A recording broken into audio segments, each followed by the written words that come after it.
Ang paborito mong luto ng asawa mo ay ang braised pork na ginagawa mo, pero mula nang ibigay mo ang lahat ng ipon mo para gamutin ang kanyang ina, naramdaman niyang may utang siya sa iyo. Noong una, sumusunod siya sa iyo sa lahat ng bagay, pero nang magtagumpay siya sa kanyang karera, gusto na niyang maging dominanteng bahagi ng inyong relasyon.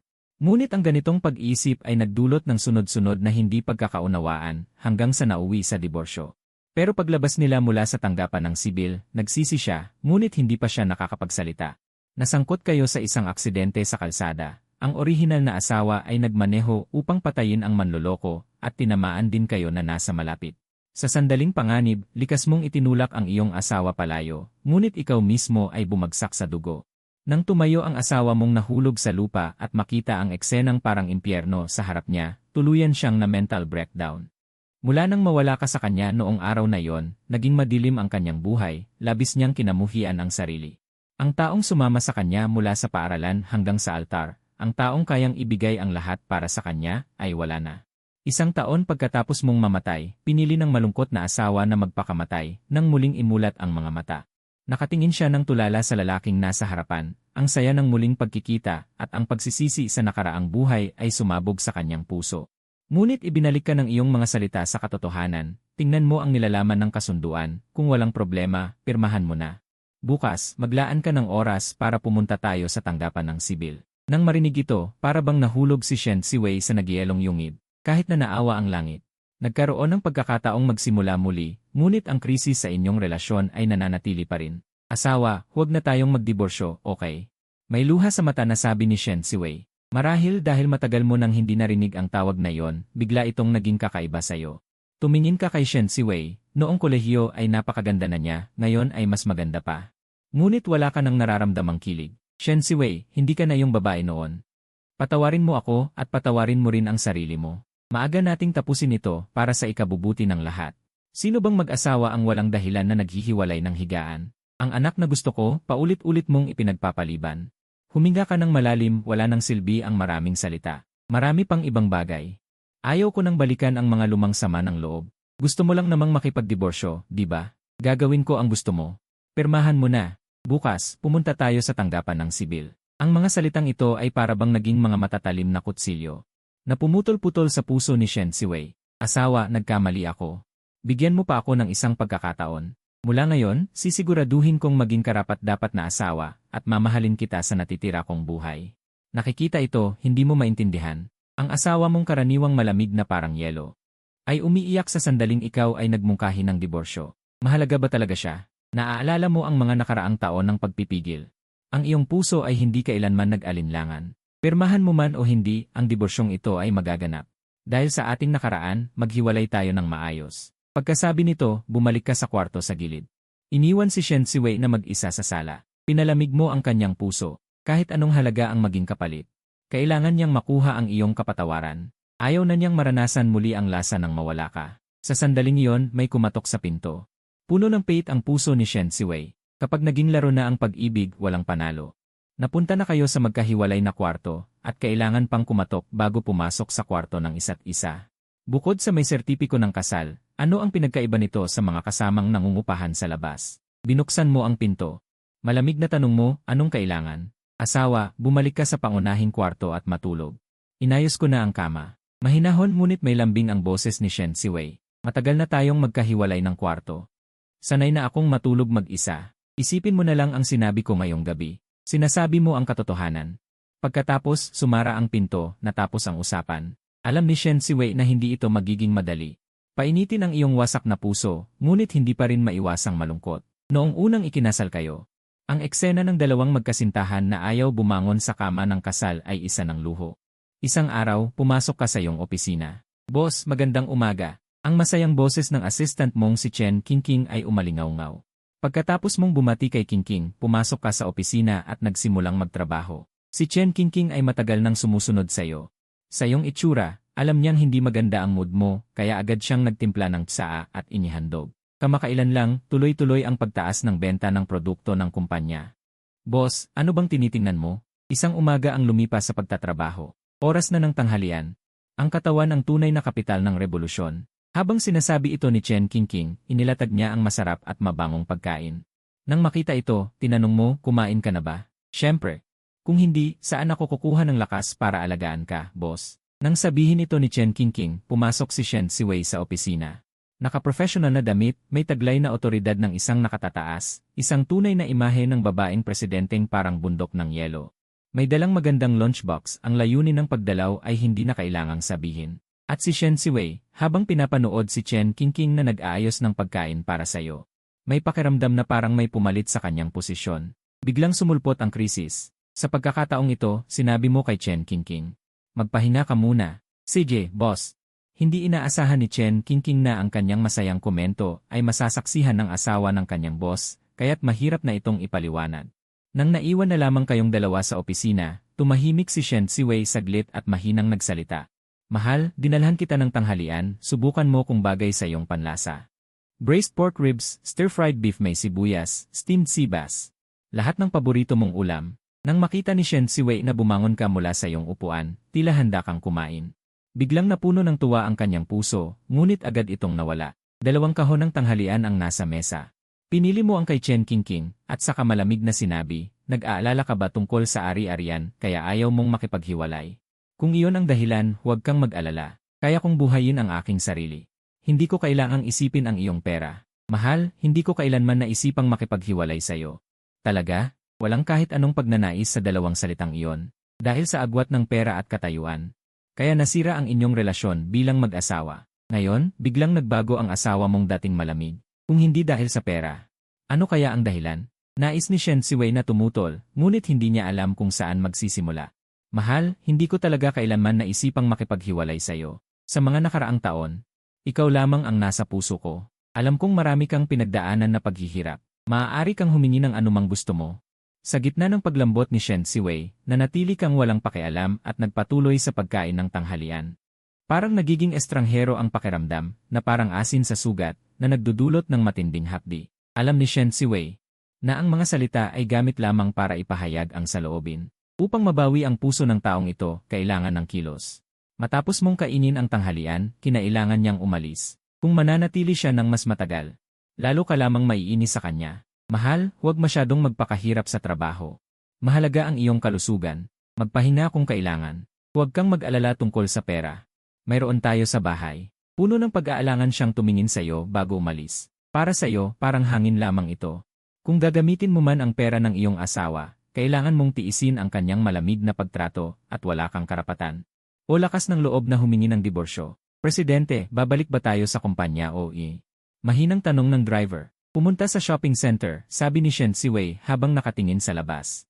Ngayon ay isang espesyal na araw, nais niyang maghanda ng mga regalo ng sariling kamay. Binili ni Shen Siwei ang lahat para sa iyo mula ulo hanggang paa. Mga damit, sapatos, mamahaling relo, at mamahaling kotse. Naiinggit ang mga tindero sa lalaking hindi dumating. Hindi lang siya napakagandang asawa, napakamalasakit pa. Sa sandaling yon, tumunog ang cellphone ni Shen Siwei, ngunit hindi ito ang taong inaasahan niya. Siwei. May libre ka ba kamakailan? Gusto mo bang sumama sa akin para maranasan ang aking resort business?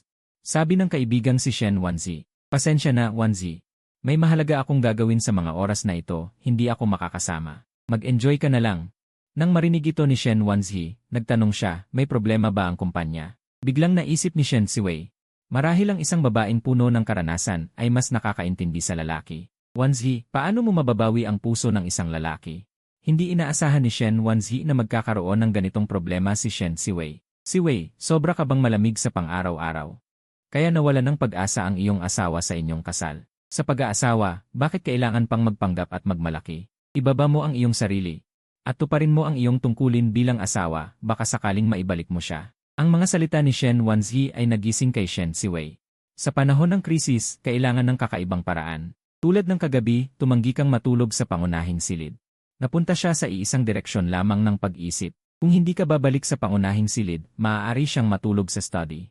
Naiintindihan ko na. Huwag masyadong mag-alala, Siwei. Kung ikaw ay magiging aktibo, hindi mananatiling walang pakialam ang iyong asawa. Ang pagkakasundo ay usapin lang ng oras. Ang mga salita ni Shen Wanzi ay nagbigay ng lakas kay Shen Siwei. Samantala, sa kabilang banda, boss, hindi naman kayo nag-away ng asawa mo, di ba? Hindi mapakaling tanong ni Chen Qingqing. Isang masayang komento na nasaksihan mismo ng asawa ng kanyang boss. Anong ibig sabihin ng walang pakpak? Paano ka makapaglingkod? Ano yon? Napakalulong na salita. Wala, sagot mo habang nagbabasa ng dokumento na parang wala lang. Nakita ni Chen Qingqing na hindi nagbago ang iyong ekspresyon, pero hindi pa rin siya mapakali, natatakot na baka tanggalin mo siya sa trabaho anumang oras. Dahil sa iyong mga taon ng karanasan, alam mo kung ano ang inaalala ni Chen Qingqing. Magtrabaho ka lang ng maayos. Huwag mong isipin ang mga walang kabuluhan. Para bang roller coaster ang emosyon ni Chen Qingqing, hindi niya inaasahan na ganito lang ito magtatapos. Ang tono mo ay puno ng kawalan ng malasakit. Baka hindi magkasundo ang mag-asawa. Hindi naman. Kung gayon, bakit pa siya nagdala ng tanghalian bilang asawa? Pag-uwi mo mula sa trabaho sa gabi, iba ang tanawin na iyong nakita. Sa hapagkainan, naroon ang masaganang lutuin. Si Shen Siwei ay naghihintay sa iyong pagdating. Kaunti ang lamig, mas marami ang init, parang bagong kasal ang itsura. Asawa, pagod ka sa maghapon, kumain ka muna, sabi niya habang marahan siyang lumalapit. Gusto kanyang tulungang tanggalin ang coat mo, pero kumpara sa nakagawian mong gawin ito ng mag-isa, masyado siyang mabagal. Sa ilang segundo lang, natural mo itong tinatanggal. Hindi mo na rin matandaan kung kailan ka huling tinulungan niyang magbihis. O kaya't itali ang kurbata. Ngayon ay anibersaryo ng inyong kasal, natural na naalala mo yon. Nang makitang wala kang balak makipag-usap sa kanya, may lungkot na kumislap sa mga mata ni Shen Siwei. Asawa, bumili ako ng ilang regalo para sa'yo, tingnan mo kung magugustuhan mo. Inilapag niya ang susi ng sports car sa mesa. Ang kakaibang tatak ay mas lalo itong pinagmukhang kapansin-pansin. Kasama rin ang mamahaling relo na nasa maselang kahon, kumikinang sa ilaw. Tiningnan mo lang ito ng isang sulyap, pagkatapos ay ibinaling mo ang iyong atensyon sa pagkain. Huwag nang mag-aksaya ng pera. Ano na ang desisyon mo tungkol sa diborsyo? Mahinahon ang tono, pero para kay Shen Siwei, ito ay parang tusok ng karayom sa puso. Ang paggastos ng asawang babae para sa asawang lalaki ay hindi itinuturing na aksaya. Dati, hindi mo ba ginastos ang lahat ng ipon mo para sa akin? Kung hindi mo gusto ang relo at sports car, pwede nating palitan. Pagkatapos sabihin ito, ibinaba mo ang iyong chopstick at sinabi, akala ko nakalimutan mo na ang mga nakaraan. Minsan iniisip ko, nakakalimutan mo na ba? Biglang tumunog ang isang mahinahong ringtone, sumaklolo kay Shen Siwei na walang masabi. Nagbigay ito ng kaunting pahinga sa nagyelong atmosfera. Nakita mong tawag ito mula sa iyong ina. Agad mong sinagot, Nay, hapunan na ba? Kumain na ako. Naglalakad kami ng tatay mo sa park. Ngayon na nagbabago ang panahon, ingatan mo ang iyong kalusugan. Kilala mo naman ang iyong ina, kapag tumatawag ito, malamang gusto ka nitong pilitin na magkaanak kay Shen Siwei. Pero hindi mo pa sinasabi sa kanila na balak mo nang makipaghiwalay kay Shen Siwei at tuluyang mawala sa kanyang mundo. Tama nga, pagkatapos ng ilang salita, napunta na naman sa apo ang usapan. May balita ba sa tiyanik Siwei? Ilang taon na lang, 30 anyos na kayo, oras na upang magkaanak. Nay, wala akong plano. Magpahinga na lang kayo, huwag nang mag-alala ng sobra. Abala siya sa trabaho. Abala rin ako sa trabaho. Nakagawa ka ng isang klasikong dahilan na mukhang matibay. Pero sa totoo, parang papel lang ito. Sa harap ng anak na tila walang katapusang dahilan, nawala ng pasensya si Fanglan. Ibibigay mo ba sa akin ang telepono upang makausap ang manugang ko? Naliligo siya, hindi siya maaaring sumagot. Nang marinig ito ni Shen Siwei, natahimik siya. Tila nawala na sa kanya ang karapatan bilang asawa. Pero hindi mo naramdaman na mali ka. Ang karapatan at tungkulin ay magkakasama. Dati, ikaw ang nagmungkahi na magkaanak. Tinanggihan ito ni Shen Siwei. Kung pumayag siya noon, ngayon ay marunong na ang bata na tumawag ng nanay at tatay. Sa huli, dahil sa interbensyon ng pagkakaibigan ng iyong ama, natapos ang tawag. Nagtanong si Shen Siwei. Ano ang sinabi ni nanay? Wala. Matapos kumain ng hapunan, umalis ka na. Iniwan si Shen Siwei na mag-isa sa hapagkainan, kasama ang susi ng sports car at ang mamahaling relo sa mesa. Pagkalipas ng kalahating oras, tumunog ang telepono ni Shen Siwei. Tumawag si Fanglan, tila sinadya ang oras. Nay, kamusta ang kalusugan niyo? Mabuti naman, Siwei. Kailan mo balak magkaanak ni Q? Hindi ako mapanghimasok, pero 27 anyos ka na. Kung maghihintay ka pa ng ilang taon, mas mataas ang panganib sa panganganak. Nay, tama kayo. Babanggitin ko ito kay Q. Nang marinig ito, huminahon ang loob ni Fanglan. Nag-usap pa sila ng ilang sandali bago ibaba ang tawag. Sa paningin ni Shen Siwei, ang kanyang biyanan ay laging maunawain. Hindi ito nakikialam sa inyong relasyon. Ito ang unang pagkakataon na nakatanggap siya ng ganitong tawag. Tama, oras na para magkaanak sila ng kanyang asawa. Isinuot niya ang kanyang damit at pumasok sa banyo. Ang taong nasa salamin ay napaka-elegante at marangal. Ang kanyang balat na parang mantikilya ay basa ng maligamam na tubig. Nagbibigay ito ng kaakit-akit na pamumula. Hindi niya maiwasang maalala si Chen Qingqing sa iyong opisina. Kahit na hindi siya kasing ganda at kasing kurba.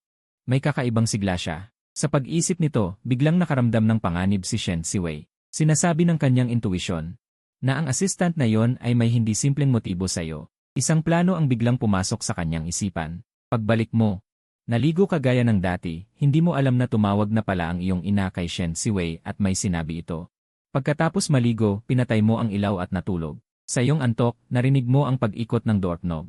Si Shen Siwei, sa mahinang liwanag ng lampara, ay bahagyang nakikita ang iyong likod, puti at malambot. Alam mong si Shen Siwei yon. Hindi mo inaasahan na ang taong dati napakalamig ay magiging ganito kaaktibo. Ito ba talaga ang Ice Queen ni na si Shen Siwei? Hindi ko inaasahan na ang taong matangkad at matipuno ay magiging ganito kaaktibo. Ito pa ba ang presidente na nagyelong si Shen Siwei? Pero inalis mo ang kanyang kamay. Kung hindi ka matutulog sa pangunahing kwarto, ako na lang. Huwag kang sumunod. Salamat sa iyo, sanay na akong matulog ng mag-isa. Kapag nandito ka, hindi ako makatulog. Di nagtagal, si Shen Siwei na lang ang natira sa silid tulugan. Kung kasama kita, hindi ako makatulog. Di nagtagal, si Shen Siwei na lang ang natira sa kwarto. Nalungkot siya. Hindi isang araw lamang ang nagyelo sa 3 talampakang yelo. Ang nais lang niya ay mabawi ang puso ng asawa. Masyadong maasahin. Hindi maiwasan ni Shen Siwei na maalala ang panahong gusto nilang magkahiwalay ng silid. Mas mahirap siguro para sa'yo. Pasensya na. Si Shen Siwei ang kumandong sa kumot na may natitira pang amoy mo. Yumakap siya dito. Pakiramdam niya siya ang pinakamangmang na babae sa mundo. Sira-sira ang magandang pagsasamang ginawa niya at labis kang nasaktan. Nagplano pa si Shen Siwei ng susunod na hakbang pero hindi na nararapat magpatuloy ngayong gabi. Naubos na ang pasensya mo sa kanya. Magpahinga muna. Si Shen Siwei, na hindi makatulog, ay umasa sa natitira mong amoy. Unti-unting nahulog sa panaginip. Parehong panaginip ang naranasan niya. Hindi mo pa rin nakatakas ang kapalaran. Nakadapa sa dugo. Kinabukasan, kahit naiwan ang cellphone sa kwarto. Nagising ka sa tamang oras dahil sa body clock mo. Pagkatapos maghilamos, bumalik ka sa kwarto para magbihis ng formal. Si Shen Siwei ay mas maaga pang nagising kaysa sayo. Mahaba at itim ang buhok hanggang baywang. Parang hindi nangyari ang alitan kagabi. Mahal, maayos ba ang tulog mo kagabi? Inihanda ko na ang mga damit mo. Hindi mo siya pinansin, ginawa mo ang sarili mong paraan. Mula sa iyong paanan. May mga bagong damit sa aparador pero para kang hindi nakakita. Sanay na sanay kang hanapin ang mga madalas mong suotin. Nakatingin lang si Shen Siwei sa ginagawa mo. Ayaw mo man lang siyang kausapin, paano mo hahayaang itali niya ang iyong kurbata? Mahal, kung akala mo ay dahil sa hatsyan ng ari-arian ay ayaw kitang hiwalayan. Pwede kong ilipat sa iyo ang lahat ng bahagi ng kumpanya. Alam mo naman kung gaano kalaki ang kayamanang sinasabi nito. Ngunit maayos mong inaayos ang iyong mangga sa braso. Iyon ay sa iyo, walang kinalaman sa akin. Kung talagang may puso ka, pirmahan mo na ang kasunduan sa diborsyo. Talagang hindi pumayag si Shen Siwei. Pagkatapos mong kumain ng agahan, nagmaneho ka palayo. Si Chen Qingqing ay laging puno ng sigla. Boss, magandang umaga. Inutusan mo siya. Magtimpla ng tsaa. Si Chen Qingqing, na nakataka sa kapahamakan, ay mas nagsusumikap sa trabaho. Hindi niya alam, ang tunay na problema ay nasa huli. Pagdating ng oras ng uyan, isang marangyang kotse ang dahan-dahang huminto sa tabi niya. Alam ni Chen Qingqing na tapos na siya. Sa loob ng cafe, umupo si Shen Siwei sa tapat ni Chen Qingqing. Sinabi ni Chen Qingqing sa sarili, bagaman gusto niya ang boss. Hindi pa naman siya lumampas sa hangganan. Ang pag-ibig sa isang tao ay hindi krimen. Hindi dapat matakot. Matapos ang mahabang panahon, nagsalita si Shen Siwei. Gusto mo bang magpalit ng trabaho? Naakit si Chen Qingqing sa mga magagandang alok ni Shen Siwei. Pero naakit lang, walang iba. Pasensya na, wala pa akong balak magpalit ng trabaho. At wala rin akong kakayahang tumanggap ng posisyong iyon. Salamat sa mabuti mong intensyon. Pagkasabi nito, sumimsim si Shen Siwei ng kape at mahinang nagsalita. Kulang ba ang pera? Hindi mo naman kailangang maging galit sa akin. Sa pagitan ko at ng asawa mo. Tanging relasyon lang ng boss at empleyado. Ang narinig mo noong nasa opisina ay talagang pagkakamali. At saka, may magandang itsura ang boss mo, paano niya magugustuhan ang isang katulad ko? Kung wala na, aalis na muna ako. Tahimik na umalis si Chen Qingqing pero talagang kinakabahan. Unang beses niyang naranasan ang pressure mula sa tunay na asawa. Ang lakas ng laban, di ba? Lalo siyang nagkaroon ng konsensya si Chen Qingqing. Sapagkat totoo bang gusto ka niya? Sa nakita, napabuntong hininga si Shen Siwei. Mukhang totoo ngang may pagtingin sa iyo ang kabilang panig. Kung hindi, paano magiging imposibleng mailipat ang isang assistant sa ganitong alok? Bahala na. Miss na siya. Umuwi na muna. Gabing tahimik. Muling binuksan ang pinto ng kwarto at lumitaw ang isang magandang silweta. Si Shen Siwei nga. Sa pagkakataong ito, hindi mo matatanggihan ang yakap dahil ang taong tulog ay hindi makatanggi. Inabot ni Shen Siwei ang kanyang kamay at hinipan ang iyong mukha. Puno ng pag-ibig ang kanyang mga mata. Ngunit hindi siya nasisiyahan dito. Dahan-dahan siyang lumapit at bumagsak ang malambot na halik sa iyong pisngi. Parang bumalik sa pinakamatatamis na araw noong una. Sa panahong ito, madalas niyang halikan ang natutulog na. Mahal, mahalin mo ako ulit, okay? Hindi ka sumasagot. Ituturing ko na lang na pumayag ka. Bulong ni Shen Siwei, naghahanap ng aliw sa pamamagitan ng panlilinlang sa sarili. Umaga, nagising ka sa tamang oras. Tiningnan mong mabuti. May taong nasa iyong bisig. Si Shen Siwei, ang buhok ay medyo gusot, basa ng pawis ang damit. Ngayon ay panahon ng pagbabago ng klima, laganap ang sipon. Kahapon ay may ubo na si Shen Siwei. Hindi niya ito pinansin. Nagtrabaho siya buong araw. Sa gabi, nag-isip siya ng paraan para mapanumbalik ang iyong loob. Dahil dito, nagkaroon siya ng lagnat. Sa nakita mo, sumimangot ka. Kahit sa damit ay maramdaman mo. Ang mainit nitong temperatura. Ang napakagandang mukha ay may dinormal na pamumula. Umiling ka. Nagising si Shen Siwei, ang kanyang mga mata ay kumikislap. Mahal, masama ang pakiramdam ko. Bumuntong hininga ka. May lagnat ka, syempre masama ang pakiramdam. Bangon.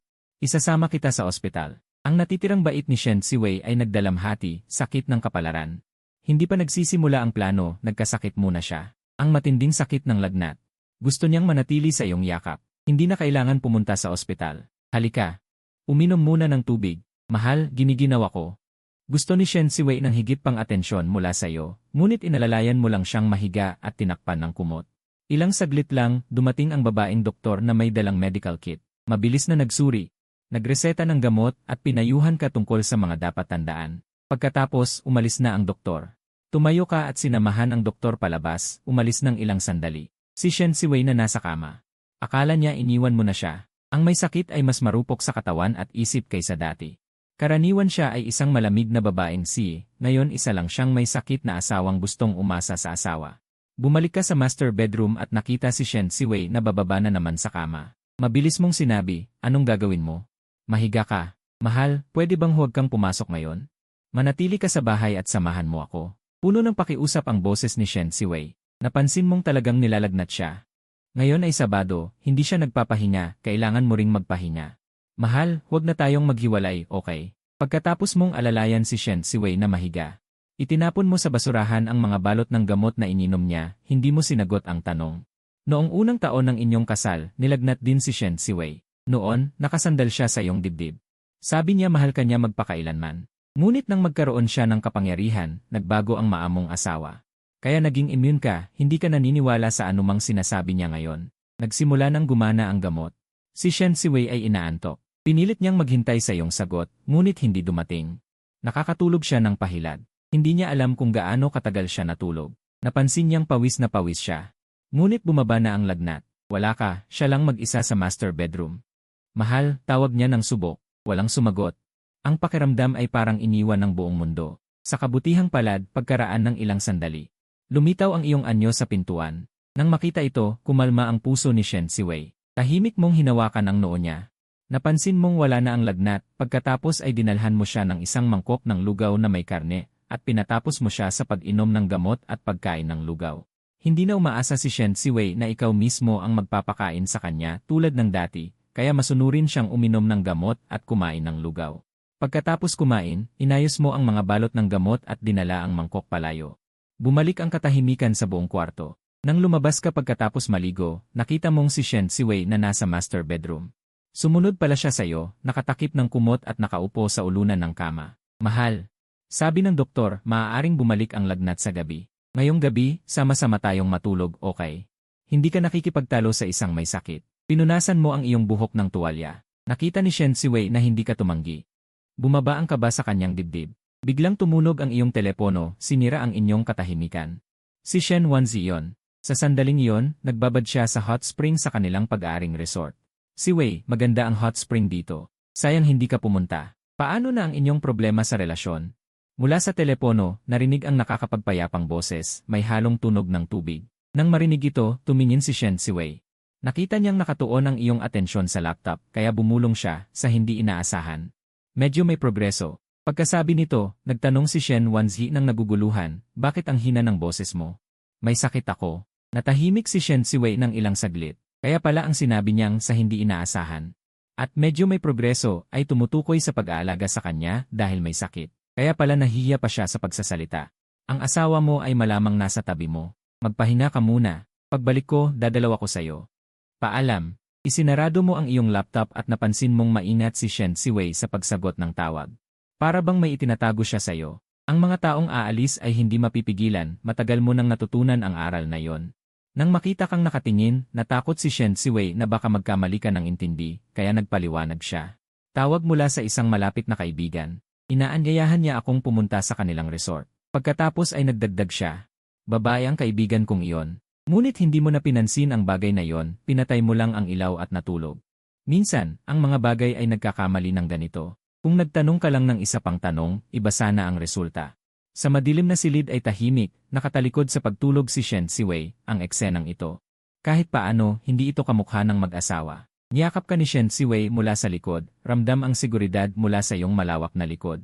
Asawa, tumawag si nanay kahapon, gusto raw nating magkaanak. Ayoko nang pag-usapan ang paksang ito, wala nang dahilan para pag-usapan pa. Noong gusto mo ng anak dati. Pinilit mo siyang kumbinsihin na magsalita, pero ayaw niya. Ang bawat tao ay may limitadong lakas. Kapag naubos, wala na. Alam din ni Shen Siwei na nasaktan kanya ng sobra. Tinatanggap mo ang galit na nagmumula sa kanya. Kapag gumaling na ako, maghahanda tayo para sa pagbubuntis. Kapag gusto mo ng dalawa, asawa. Magsisilang ako ng dalawa, isang lalaki at isang babae. Sakto para mabuo ang salitang mabuti. Niyakap ka ni Shen Siwei, may biglang galaw sa kanyang puso. Ngunit may puso ngunit walang lakas. Asawa, sa mahinang tawag ay may walang hanggang lambing. Gayunpaman, hindi mo siya pinansin, diretsyo pikit at natulog. Ngunit ang manipis at magagandang kamay ni Shen Siwei ay hindi mapakali, nag-aapoy sa iba't ibang lugar. Bumaling ka. Hinawakan mo ang maputing pulso ni Shen Siwei. Mukhang gumaling ka na, kaya bumalik ka sa pangunahing silid. Pagkatapos ng sinabi, mahinang nagsalita si Shen Siwei. Ang mag-asawang magkatabi sa higaan ay natural lamang. Ayokong bumalik at hindi kita kayang iwan. Hindi ba ikaw ang unang gustong matulog ng hiwalay? Ano pang saysay ng mga salitang ito ngayon? Ang iyong mainit na tawag. Di sinasadyang bumagsak sa pinong tainga ni Shen Siwei, nagdulot ng kiliti. Asawa, mali ako. Kung nahihirapan ka, pwede kitang tulungan. Malamig mong sinabi, hindi kailangan. Sa pusong tinanggihan ni Shen Siwei, may hindi maipaliwanag na pagkabigo, pero naiintindihan niya. Noong gusto niyang matulog ng hiwalay, hindi ba yon ay isang pagbagsak sa iyong dignidad? Okay lang. Kapag gumaling na siya, mas magiging aktibo siya. Hindi ka nagsalita, tuluyang tahimik ang silid.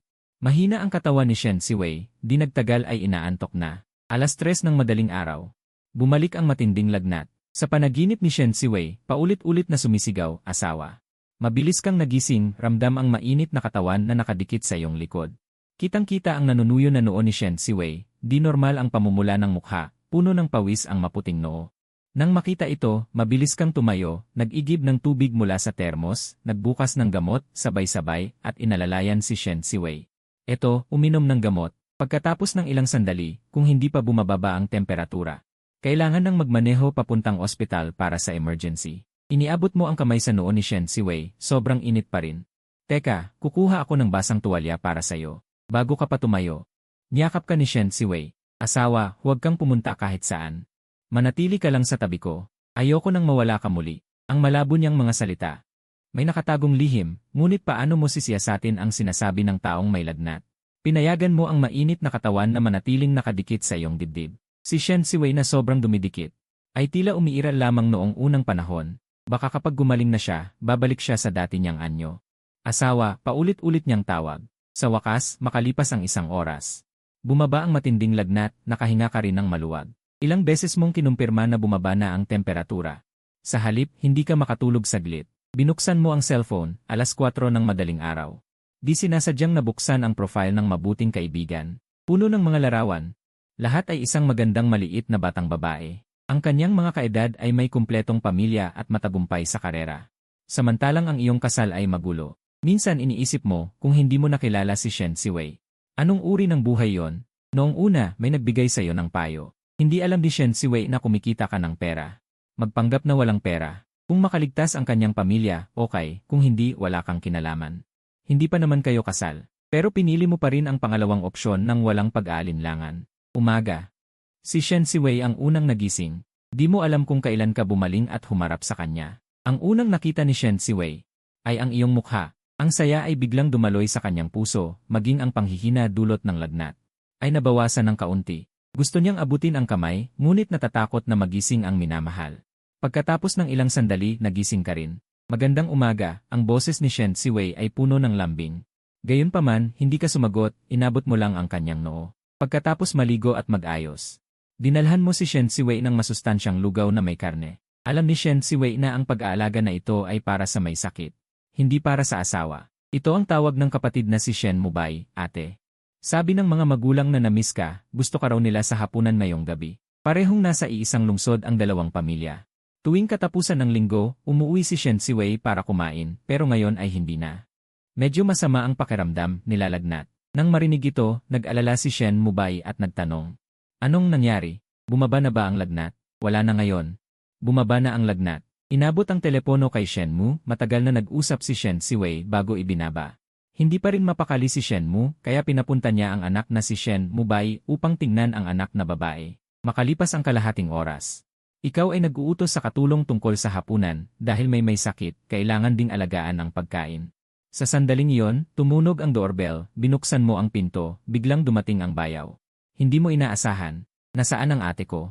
Hindi tinawag na ate. Mula nang magkaroon ng kapangyarihan, hindi lang si Shen Siwei, tila lahat ng taga-Shen ay nakalimot na.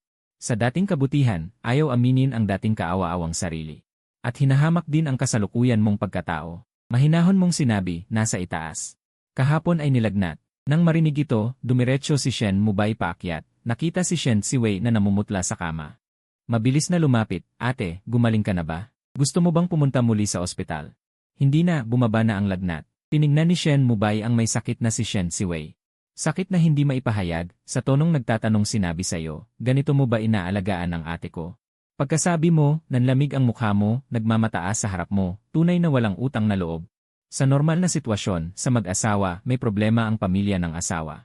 Dapat ang asawa ang mamagitan, ngunit hindi mo inaasahan na si Shen Siwei ay kakampihan ka. At hindi mo rin balak magbigay ng kahit anong mukha sa kanya. Shen Mubay. Talagang lumaki ka na, hindi mo alam ang tamang asal sa pagpasok ng bahay, hindi ka man lang tumawag ng bayaw. Dati hindi ba madali mong nasasabi? Pagdating ay nagtatanong agad, akala ng iba.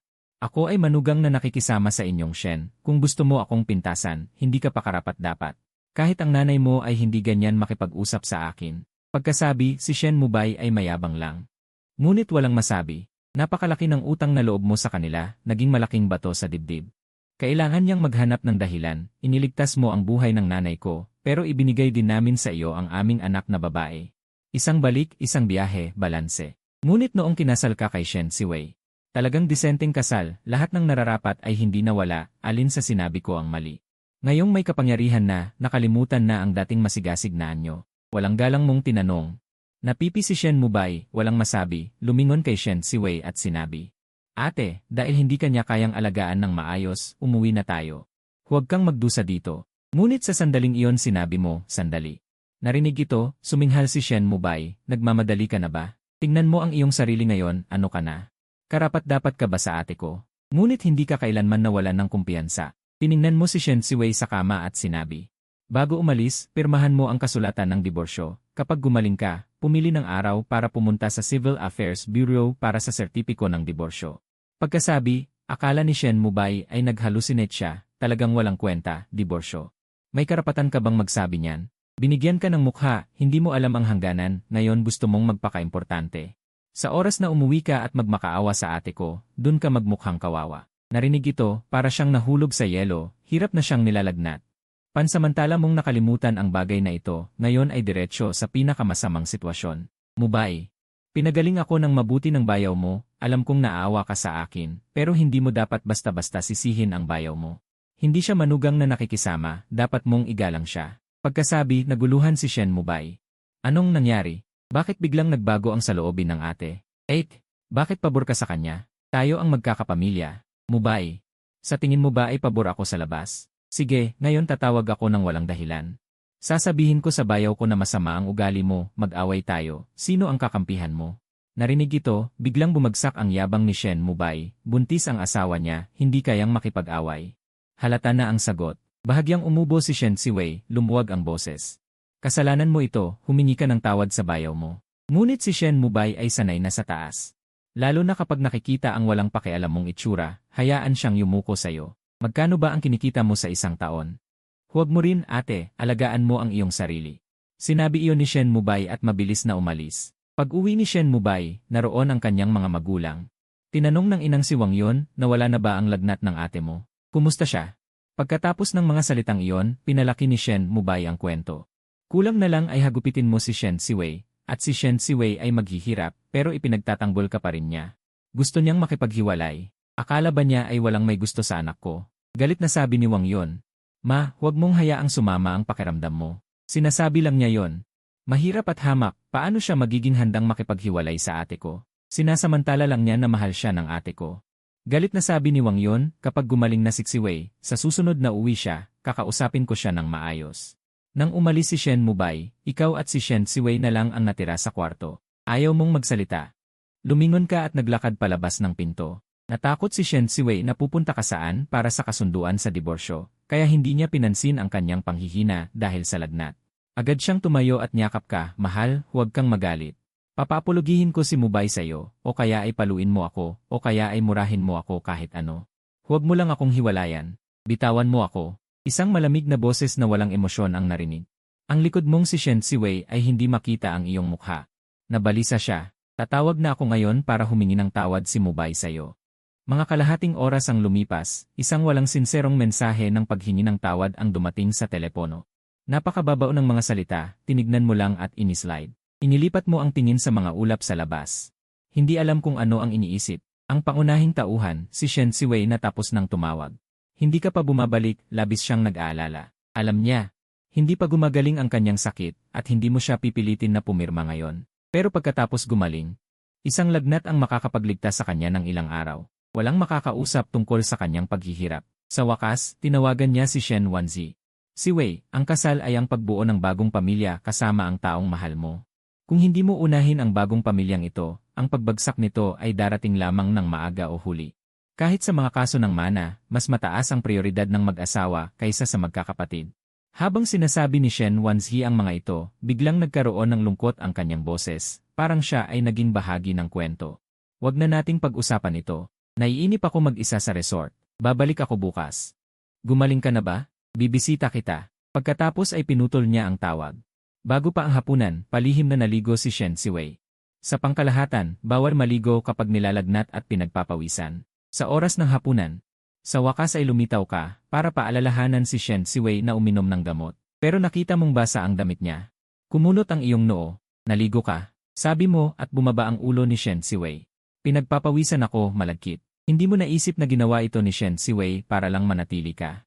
Kung noong bagong kasal pa lang, posible. Pero ngayon, hindi mo man lang inisip ang posibilidad na yon. Kakagaling mo lang sa lagnat, sadyang naligo ka.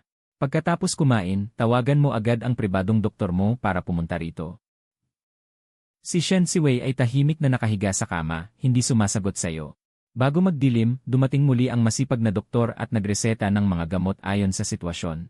Pagkatapos magbilin, umalis na siya. Tiningnan ni Shen Siwei ang mga gamot at ang kanyang magagandang mata ay nagdilim. Kapag uminom ng gamot, hindi angkop na magbuntis sa maikling panahon. Pero sa sitwasyong ito, tanging ang pagbubuntis ang makakapigil sa iyong pag-alis gamit ang responsibilidad. Dumating ang gabi pagkatapos mong maligo.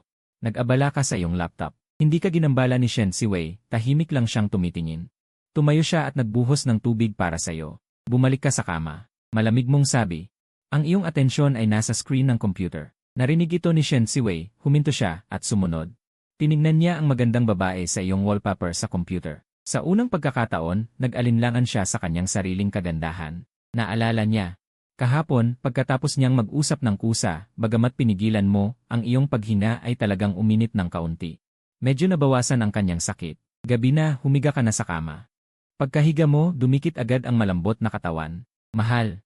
Bukas, may darating na kaibigan ko sa bahay. Mahinahon mong sabi, bahala ka. Siguro dahil sa magandang wallpaper, ito ay nagpasiklab ng kompetisyon ni Shen Siwei. Hinalikan niya ng marahan ang iyong pisngi. Nang ipikit mo ang iyong mga mata para matulog, naramdaman mo ang isang napakalambot na haplos at ang pangingilig ng buhok na dumampi sa iyong tainga. Si Shen Siwei ay ngumiti ng matamis na nagdagdag ng panaginip na kagandahan sa ilalim ng ilaw ng gabi. Wala lang, matagal ko nang hindi nahahalikan ang aking asawa. Dahil dito, nag-alinlangan ka kung nasunog ba ang utak ni Shen Siwei.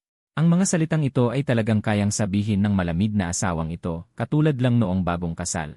Akala ni Shen Siwei na lalayuan mo siya sa pananalita, ngunit imbes, lumingon ka at hinawakan mo ang kanyang noo, walang lagnat. Matulog ka na, hindi ka antok, ako ang antok. Hindi mo na siya papansinin, ngunit bago ka palumiko, sumandal si Shen Siwei sa iyong malapad na dibdib. Ang mapuputing maliliit na kamay ay naglalaro at naggalugad sa pamamagitan ng damit kahit ilang taon ng mag-asawa. Paano naman walang pagkakaunawaan? Hinagkan niya ang iyong labi at biglang nag-ugat ang pag-ibig sa madilim na silid. Naramdaman mo ang init, ngunit ibang uri ng init. Kanina pagalit si Shen Mubay sa'yo.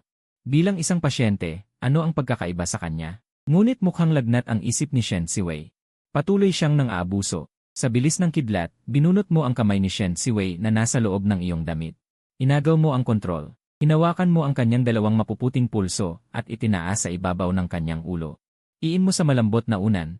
Nagkatinginan kayo. Ang perpektong katawan ni Shen Siwei ay lubos na nahayag. Ang napakagandang mukha ay namula, lubhang kaakit-akit. Ang kanyang damdamin ay 7 bahagi ng pag-asa. 3 bahagi ng pagkabalisa. Hindi alam kung kaya ng kanyang may sakit na katawan na gampanan ang tungkulin ng asawa. Ngunit kung gusto mo, handa siya. Sayang. Ang inaasahang unos ay hindi dumating. Kung magulo ka pa, matulog ka sa master bedroom. Kahit lagnatin ka. Kahit magkasakit ka, tamad na akong alagaan ka. Sa isang iglap, naramdaman ni Shen Siwei na lumayo ang mainit na hininga at nawala ang pagkakahawak sa kanyang pulso. Isang pulang marka lang ang nagtala ng nangyari. Walang katapusang pagkadismaya ang lumitaw. Noon lang niya naintindihan na pinigilan mo siya, wala kang ganyang intensyon. Asawa, galit ka pa ba sa nangyari ngayon? Huwag ka nang magalit. Masama sa kalusugan. Sa ibang araw, papag-apologihin ko si Mubay sa'yo. Dumikit si Shen Siwei mula sa likod. Bulong niya sa iyong tenga, asawa, huwag na tayong magdiborsyo, okay? Mula ngayon, matututo akong maging perpektong asawa, kahit gawin mo akong alipin. Kusang loob ko itong gagawin. Kung hindi ka naniniwala, ibibigay ko sa iyo ang aking ari-arian bukas. Asawa, bigyan mo ako ng isa pang pagkakataon. Ngunit hindi mo siya pinansin. Parang nakatulog ka na. Paggising ni Shen Siwei, mabilis siyang tumingin sa tabi. Ang lugar na iyon ay walang laman. Nakaayos ka na, nagpapalit ng damit. Hindi ka nakatulog ng maayos kagabi dahil nag-alala ka na baka magbalik lagnat si Shen Siwei, lalo na't naligo pa siya. Buti na lang, walang nangyaring masama kagabi. Ayon sa sitwasyong ito, ang 2 araw na pahinga ay sapat na para gumaling. Binuksan ni Shen Siwei ang kumot at bumaba, asawa. Tutulungan kita. Pareho ang kanyang salita at gawa, ginagawa ang sinasabi. Ang babaeng na malamig sa loob at labas ay nagiging isang maunawaing asawa. Ang maliksi niyang kamay ay mabilis na nagtali ng iyong kurbata. Kung hindi lang takot na tanggihan, hindi masama ang magbigay ng halik. Wala kang oras para makipag-away sa kanya tungkol dito. May problema sa supplier. Gumaling na rin si Shen Siwei. Kailangan mong pumunta ng personal. Ang kasambahay ay natuwa nang makita kayong 2 bumaba para kumain ng almusal. Una, masaya para sa inyong pagkakasundo. Pangalawa, nailigtas ang kanyang trabaho. Kung patuloy kayong mag-aaway, nanganganib ang kanyang mataas na sahod na trabaho.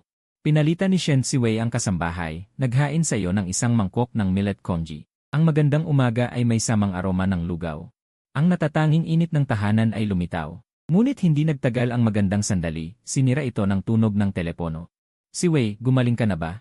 Ang pag-uusap ng mag-ina ay pumasok sa iyong tainga. Huminto ang iyong pagkilos sa pag-inom ng lugaw. Biglang naisip mo ang apologetic text ni Shen Mubay. Ramdam mo na hindi lang simpleng pagtatanong kung may sakit ang anak ang tawag ng nanay ni Shen. Sumagi sa isip mo ang imahe ng isang babaeng nakahiga sa higaan. Noong bagong kasal. Tawag niya sa iyo ay mabuting manugang, at sinabi pa, kung si Siwei ay magulo. Sabihin mo sa akin, susuportahan kita. Ngunit lahat ito ay nagbago mula nang umangat ang pamilya Shen. Nagbago na lahat, mula mabuting manugang naging yekyu. Sa pagkakataong ito, pinilit ang kanyang anak na lalaki na humingi ng tawad sa iyo. Makapagpigil kaya siya? Habang umiinom ng lugaw, iniisip mong makita ka mamaya. Nakita ito ni Shen Siwei, pansamantalang ibinaba ang telepono, at naghain ng isa pang mangkok ng lugaw. Hoy! Siwei, saan ka galing? Naghain ka ng lugaw para kay Q. Ma, magpatuloy ka. Nais din ni Shen Siwei na makita ang kanyang mga magulang, ngunit darating ang kanyang matalik na kaibigan ngayon, bukas na lang siya umuwi. Si Wang Yun sa kabilang linya ng telepono ay nagalit nang marinig na personal kang naghain ng lugaw para sa kanyang anak. Wala ba kayong kasambahay? At saka nasa hustong gulang na kayo, kahit ang maghain ng sariling lugaw. Hindi magawa, putol ba ang kamay o paa? Sa paningin ng kanilang pamilya. Ikaw ay isang lalaking umasa sa kayamanan ng asawa, kaya naman madalas umuwi ang anak ko dahil ginagawa kang utusan. Mabuti na lang maghiwalay na kayo, may pera naman ang pamilya, 27 anyos pa lang ang anak ko. Hindi mahirap makahanap ng karapat-dapat na lalaki. Si Wei, paggaling mo na, umuwi ka na, may sasabihin ako sa'yo. Tinawagan ni Shen Wanzi si Shen Siwei, ngunit abala ang linya, kaya nag-reply si Shen Siwei sa pamamagitan ng mensahe. Nagtataka si Shen Wanzi, anong klaseng lalaki? Ang pinagkakaabalahan ng malamig na si Shen Siwei. Sumulyap ang babaeng assistant kay Shen Wanzi. Maraming manliligaw na magagaling ang lumapit kay Shen Siwei nitong mga nakaraang taon, ngunit tinanggihan niya lahat. Sa oras na yon, pagkatapos mong kumain ng almusal, naghanda ka ng pumunta sa opisina, at nilapitan ka ni Shen Siwei at hinawakan ang braso mo. Ano ang gusto mong kainin sa tanghalian? Ihahatid ko sa'yo. Para siyang isang maamong asawa, wala nang kahit anong kayabangan. Ngunit hindi ka pa din nagpauto, manatili ka na lang sa bahay, baka magkasakit ka ulit at kailangan pa kitang alagaan. Hindi nag-alala si Shen Siwei, hindi ba ito isang uri ng pag-aalala? Habang nag-uusap kayo, isang itim na mamahaling sasakyan ang dumating sa pintuan. Kahapon ng gabi ay sinabi na ni Shen Siwei na ang kanyang kaibigan ay isang estranghero lamang para sa'yo. Ngunit nakalimutan mo na ang darating ay ang pinakapamilyar na estranghero. Nang bumukas ang pinto ng sasakyan, isang marangal at kaakit-akit na figura ang pumasok sa iyong paningin. Nang makita ka ni Shen Wanzi, tila huminto ang oras at bumalik ang maraming alaala. May mga taong kahit hindi mo nakikita ng matagal. Kahit pumuti na ang buhok, ang puso mo ay sasabihin pa rin na siya yon. Noong una, naisip mo ang maraming pagkakataong makita si Shen Wanzi, ngunit ang tadhana ay nagdala sa taong hinintay mo ng matagal. Sa pinaka hindi inaasahang paraan. Mahal, ito ang aking matalik na kaibigan, si Shen Wanzi. Wanzi, siya ang asawa ko, si EQ. Ipinakilala kayo ni Shen Siwei sa isa't isa. Ang parusang matagal nang iniiwasan ni Shen Wanzi ay dumating na mas masakit kaysa sa inaakala. Dahil sa hindi maiiwasang dahilan. Iniwan niya ang taong kasama niya ng napakatagal. Ngunit isang araw, naging asawa na siya ng iba. Sobrang sakit ni Shen Wanzi. Tumango ka na parang walang nangyari, mag-usap muna kayo. May gagawin pa ako sa kumpanya, mauuna na ako. Wanzi. Tinawag ni Shen Siwei ng 2 beses, saka lang natauhan si Shen Wanzi. Kilala niyo ba ang isa't isa? Nakita niya sa nagbabagang mga mata ni Shen Wanzi ang maraming emosyon, dati kaming magkaklase. Matagal na kaming hindi nag-uusap, baka nakalimutan na niya ako. Malungkot na sabi ni Shen Wanzi. Ang pinakamahirap na kasinungalingan ay ang hindi buong katotohanan. Totoo na magkaklase sila. Totoo rin na nakalimutan mo siya. Ngunit sinabi ng intuwisyon ni Shen Siwei na hindi ganoon kasimple ang lahat. Ngunit ang iyong kalmadong anyo kanina, parang nakakita ka lang ng hindi pamilyar na estranghero. Tugma sa sinabi ni Shen Wanzi. Gumaling ka na ba? Mahusay na iniba ni Shen Wanzi ang paksa. Ngumiti si Shen Siwei, 1 o 2 araw pang magpahinga, okay na. Sa isip ni Shen Wanzi, maraming pag-isip. Gusto niyang malaman mula kay Shen Siwei kung paano ka namuhay nitong mga nakaraang taon. Ang resort na inirekomenda ko sa iyo ay maganda. Kapag gumaling ka na, magbakasyon kayo ng asawa mo. Sabi mo gusto mong mabawi ang kanyang puso. Ngunit kanina, tila wala naman kayong alitan. Bumuntong hininga si Shen Siwei. Iniisip lang niya na may sakit ako, kaya hindi ako pinapagalitan. Wanzi, ano ang dapat kong gawin? Ibinaba ni Shen Wanzi ang tasa sa pamamagitan lang ng ilang salita. Wala akong magagawa. Pwede mo bang ikwento ng mas detalyado? Bahagyang gumalaw ang tubig sa tasa. At habang pinakikinggan ni Shen Wanzi ang kwento ng pag-ibig ni Shen Siwei, hindi rin siya matahimik.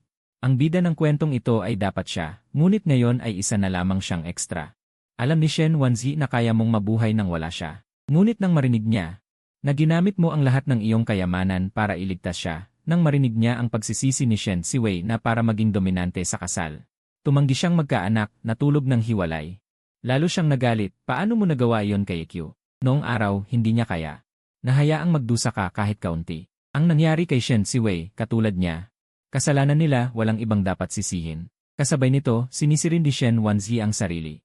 Na sa mga nagdaang taon ay tumakas siya. Kung alam lang niya na ganito kakahirap ang buhay, hindi na sana siya naghintay pa. Ang traffic light sa kanto ay dahan-dahang huminto sa iyong sasakyan sa sangandaan na ito. Pwede kang kumanan, kumaliwa, o umikot. 2 babae ang nagpabago ng iyong landas sa buhay. Pero wala sa kanila ang nagbigay ng magandang resulta. Si Shen Siwei ang iyong piniling isuko ang pangarap na magnegosyo. Hanggang ngayon, wala kang naabot. Ang isa pa ay si Shen Wanzi, ang iyong kababata na laging kasama.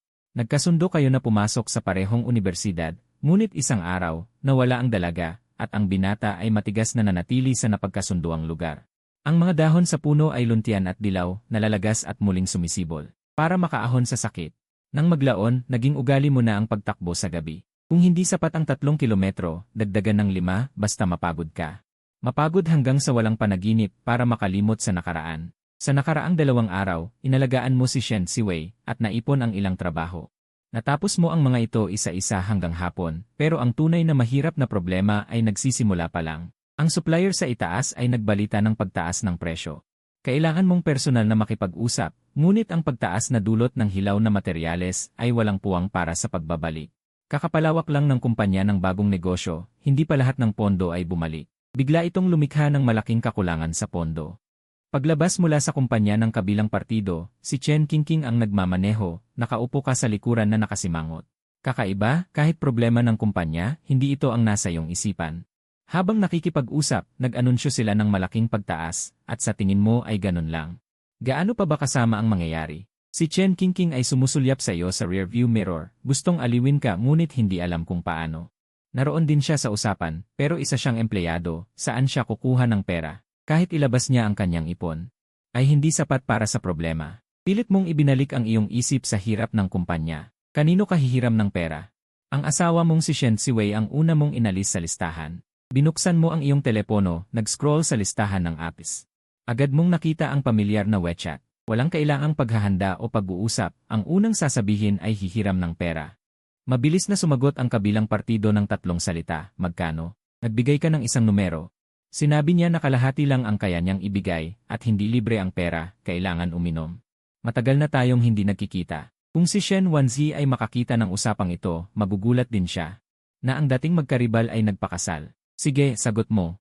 Nakakuha ka na ng kalahati ng pondo, may paraan pa para sa kalahati. Boss, sa kumpanya ba? O ihatid kita sa bahay? Gustong buksan ni Chen Qingqing ang usapan, ngunit ang sumunod mong sasabihin ay nagpahiya sa kanya. Sa bahay mo. Ang ibig mong sabihin ay mahirap sumakay sa oras ng rush hour kung pababain mo siya. At magmaneho mag-isa sa bahay ng kaibigan, iyon ay walang pakundangan. Walang mali siya ang sinabi, pero may ibang kahulugan ang narinig. Baka natuklasan na ng boss na gusto mo siya. Boss, hindi ito maganda, putol mo sa kanya.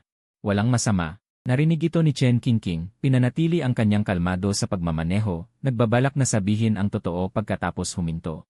Hindi siya isang bastos na tao. Pwede siyang makasama mo pero kailangan mo munang ayusin ang mga gusot sa iyong buhay. Pagkalipas ng 30 minuto, nakarating sila sa apartment na inuupahan niya.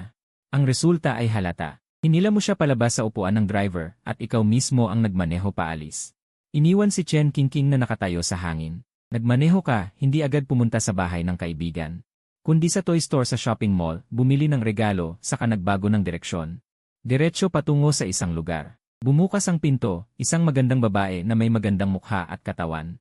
Kasama ang isang batang babae na ilang taong gulang. Alam na niyang darating ka. Si Yang Chen ay nag-order na ng barbecue. Ning Yuan, hindi ito masisiguro. Ngayon ay dumating ako para manghiram ng pera. Kung gaano karami ang inumin, si Yang Chen ang magdesisyon. Nang marinig ni Ning Yuan ang salitang hiram ng pera, hindi nagbago ang kanyang mukha, hindi nagbago ang tono. Ang alak, dapat katamtaman lang. Nang makita ito, medyo naging kampante ka. Tiuhin Jiang, ang cute na batang babae ay tuwang-tuwa na makita ka. Halika, Xiaoyi, yakapin mo ako. Lumuhod ka at binuhat ang bata. Ang dating pagnanais na magkaroon ng anak ay pansamantalang nasiyahan. Pagkatapos ng ilang sandali, inilabas mo ang music box na may magandang balot. Nakita ito ng bata, ang kanyang mga mata. Ay nagninning, alam din niya ang tungkol sa problema ng mag-asawa. Samantala, habang ang bata ay abala sa music box, mabilis kang naglakad patungo sa likod bahay. Dumidilim na ang langit pero ang likod bahay ay maliwanag. Mesa, upuan. Alak at pagkain ay kumpleto, tila may laban hanggang madaling araw. Kaya nga sinabi ni Ning Yuan, huwag ninyong hayaan ang asawa niyang uminom ng sobra. Huli ka na dumating, lumamig na ang barbecue. Dali na, sabi ni Yang Chen na tumatawa. Kinuha mo ang isang baso ng malamig na beer. Pagkatapos ng toast at inuman kasama ang matalik na kaibigan, saka siya nagtanong, yung perang hihiramin ko sayo. Napag-usapan ba ninyo ni Ning Yuan? Magkaklase tayo noong high school. Hindi ka ba papayag? Sabi mo, yung malaking pulang sobre na ibinigay mo noong buwan ng salo-salo. Kailangan ko ring manghiram. Pero ngayon, medyo gipit din ako, kaya ito lang ang kaya kong ipahiram sayo. Si Yang Chen ang unang nagtaas ng baso sayo. Nang makita kang tumango, alam niyang hindi na nag-iisa ang matalik na kaibigan. May asawa at anak na kailangang asikasuhin, lubos na naintindihan. Bagamat may balita na si Yang Chen, hindi niya lubos na maintindihan ang sitwasyon mo. Sa loob ng maraming taon, ikaw ang tumutulong sa kanya, ngayon, baliktad na ang sitwasyon.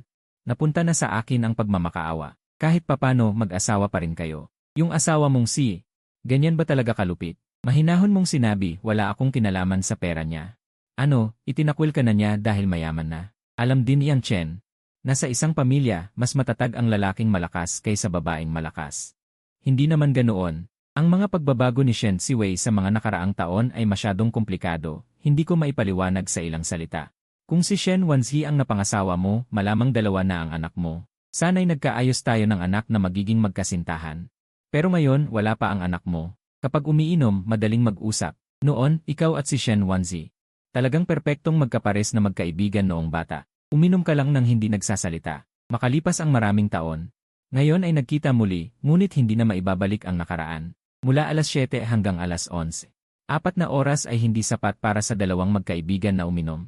Pero kailangan mong bigyang respeto ang babaeng puno ng bahay. CJ, hanggang dito na lang ang inuman ngayong gabi. Kung ipagpatuloy pa, magkakaroon na ng reklamo sa akin si Ninyuan. Medyo bitin pa si Yang Chen, pero naisip ang asawa at anak na malamang naghihintay sa kanya sa kama. Kinailangan niyang talikuran ang balak na magdamagan. Gabi na at nakainom din. Nag-alala si Yang Chen sa kaligtasan mo, kaya sinabi, masyado ng gabi. Dito ka na matulog ngayong gabi. Kahit anong kwarto sa unang palapag ay pwede. Sa ikalawang palapag kami nakatira ni Ninyuan. Huwag mag-alala na makakasagabal. Hindi ka naman naging mahiyain kay Yang Chen, tumango ka. Gabi na. Si Shen Siwei, pagkatapos maligo, ay nakaupo sa sofa, mukhang naghihintay ng balisa. Pagkatapos mag-isip ng mabuti, tinawagan ka pa rin niya. Sa oras na yon, tapos ka ng maligo. Naalis na ang amoy ng alak, handa ng matulog, ngunit tumunog ang telepono. Ayaw mong sagutin, pero ang tumatawag ay hindi tumigil, parang kung hindi sasagot ay magtatagal hanggang umaga. Sa mahabang paghihintay, narinig ni Shen Siwei ang pamilyar na boses, mahal. Gabi na, dapat umuwi ka na. Sa biglaang pag-aalala ng asawa. Wala kang naramdaman. Ngayong gabi, matutulog ako sa bahay ng kaibigan, hindi na ako uwi. Ganoon na lang. Uminom ako, antok na. Narinig ni Shen Siwei na gusto mo nang ibaba ang tawag. Medyo nagmadali ang tono niya, mahal, susunduin kita pa uwi. Huwag na. Pagkasabi mo, ibinaba mo ang tawag. Pagkatapos, inilapag mo ang telepono sa mesita sa tabi ng kama. Pinatay ang ilaw at natulog. Sa kabilang banda, malungkot na umakyat si Shen Siwei sa itaas. Bahay ng kaibigan at kwarto ng panauhin, ang dalawang salitang ito na pinagsama. Ay hindi maiiwasang magdulot ng maraming isipan. Lalaking kaibigan o babaeng kaibigan. Sinasabi ng intuwisyon kay Shen Siwei na ang relasyon ninyo ni Shen Wanzi ay hindi simpleng pagkakaibigan. Mula sa titig niya sa iyo noong pagkakita niya, makikita ang matinding panganib na dumapo sa puso ni Shen Siwei. Sa kanyang pagkakatulog, nanaginip siya. Sa panaginip, diborsyado na kayo at sa tabi mo ay may ibang babae agad. Sa kabilang panig, sa isang hiwalay na villa, isang marangal at kaakit-akit na dilag ang nag-iisang umiinom. Sa sandaling makita ka, maraming bagay ang hindi na maitatago. Hindi ka nagbago, parang ang binata sa aking alaala. Nagbago ka. Naging asawa ka na ng iba. 1 taon bago ang malaking pagsusulit, nag-away ng malala ang mga magulang ni Shen Wanzi. Kahit nasa kwarto siya, naririnig niya ang mga bagay na binabasag sa labas. Umuulan noong gabing iyon. Tumakas siya sa pamilya para hanapin ka. Malapit lang ang inyong bahay. Alam ng mga magulang mo. Ang sitwasyon ng pamilya Shen. Pinatulog ka nila ng isang gabi. Pumapatak ang ulan sa bintana. Nakadikit kayo sa kwarto. Sabi mo, tumigil din ang ulan. Huwag kang matakot. Nandito lang ako palagi sa tabi mo. Dahan-dahang nakatulog ang dalaga na nakasandal sa binata. Parang sa gitna ng bagyo ay natagpuan ang kanyang natatanging kanlungan. Pero nagpa siya ang mga magulang ng dalaga na magdiborsyo. Ang ina ni Shen Wanzi ay nagsusumamo sa kanya, anak, wala akong gusto. Kung gusto mo ang anak mo, sumama ka na sa akin, ina mo. Tumahimik si Shen Wanzai. Maagang namatay ang mga lolo at lola niya. Ngayon, nasira ang kasal ng kanyang ina. At nawalan na rin siya ng asawa. Kung tatanggihan pa niya ito, iyon na ang huling dayami na sisira sa likod ng kamelyo. Sa pakiusap ng kanyang ina, bilang anak, hindi niya ito kayang iwanan. Ngunit kung talaga siyang aalis, ang lahat ng mga pangako niya sa binata ay mawawalan ng saysay. Hindi masabi ni Shen Wanzi ang malupit na katotohanan.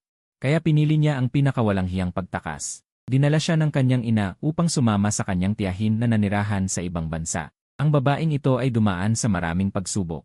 Hawak niya ang isang tanyag na grupo ng venture capital, nasaktan sa pag-ibig, walang anak. Kaya itinuring niya si Shen Wanzi na parang sariling anak. Hindi binigo ni Shen Wanzi ang inaasahan, napakatalino. Sa mga nagdaang taon, siya mismo ang namahala sa negosyo sa loob ng bansa, ngunit hindi siya nangahas na hanapin ka. Siguro ay hindi niya mapatawad ang sarili sa paglabag sa pangako. Ngunit itinadhana ng tadhana na magkita muli ang dating magkaibigan, at binigyan si Shen Wanzai ng pinakamabigat na parusa. Ang binatang dating kasama niya sa paglaki. Ngayon ay asawa na ng iba. Lasing si Shen Wanzai, lasing sa mga alaala ng nakaraan, ayaw magising. May bakas ng luha sa kanyang mga mata. Kinabukasan, pagpasok mo sa opisina, nakita mo si Chen Qingqing na tila hindi nakatulog ng maayos. Hindi ka nagpahinga kagabi, nagtanong ka ng basta-basta, tila tama ang tinamaan. Naiwas ang tingin ni Chen Qingqing, naguguluhang sumagot, ayos lang. Ang iniisip sa araw, siya ring nanaginip sa gabi. Kagabi, nanaginip si Chen Qingqing na pagkatapos mo siyang ihatid pa uwi, sumama ka sa kanya sa apartment. Pagkapasok pa lang, inipit mo siya sa likod ng pinto at hinalikan ng todo. Siya ay tumatanggi sa mga patakaran ng paboritismo. Ngunit nagkaroon siya ng ganoong panaginip. Gayunpaman, hindi mo siya gaanong pinansin. Kalahati na ng puhunan na kailangan para sa pag-ikot ng pera ang nahiram. Ang natitirang kalahati, kanino hihiram? Samantala, naghintay si Shen Ziwei ng matagal. Hindi ka pa rin bumalik. Gusto niyang tumawag muli upang magtanong, ngunit naalala niya ang inis mong tono kagabi. Kung tatawag muli, baka makairita lang. Natatakot siya na hindi ka nauwi ngayong gabi. Noon, tuwing umuwi siya, nakikita niya ang kanyang kabiyak. Iyon pala ay isang uri ng kaligayahan. Dahil sa pagkakilala ni Shen Ziwei sa'yo, kung hindi ka uwi, hindi mo rin pababayaan ang iyong negosyo. Tanghali, maaari siyang pumunta sa'yo gamit ang dahilan ng pagdadala ng pagkain. Samantala, sa isang marangyang bahay, ang ipinag-utos kagabi. Kaninang umaga, inayos na ito bilang dokumento at dinala sa harap ni Shen Wanzai. Mainat niyang binasa. Shen Ziwei, Shen Mubei, Shen Group, matagal. Isinara niya ang mga papeles. Ganito ka ba nabuhay sa mga nakaraang taon? Samantala, ikaw ay nahihirapan sa natitirang kalahati. Nang puhunan, nababahala ka na. Nagtanong ka na sa ilang mga kaibigan na medyo malapit. Hindi makatulong si Chen Qingqing, kaya ginawa na lang niya ang kanyang trabaho. Ang tinimplang tsaa ay wala kang ganang inumin. Unti-unting lumamig. Samantala, tumawag ang iyong matalik na kaibigan na si Yang Chen. Pagkaalis ko lang. Tumawag ka agad, nakangiti mong sabi. Ngunit nagulat ang tono ni Yang Chen. Nakatanggap ng tawag ang asawa ko, galing kay Shen Wanzai. Pagkasabi, 2 segundo ang katahimikan sa usapan. Ah, alam ko. May iba pa ba? Mahinahon ang iyong tono. Parang magaan at mabigat. Hindi inaasahan ni Yang Chen na magiging ganito kakalmado. Hindi mo ba gustong malaman kung ano ang sinabi niya? Nasaan siya ngayon? Marami siyang tinanong tungkol sa'yo. Ah, mahinahon mong sagot.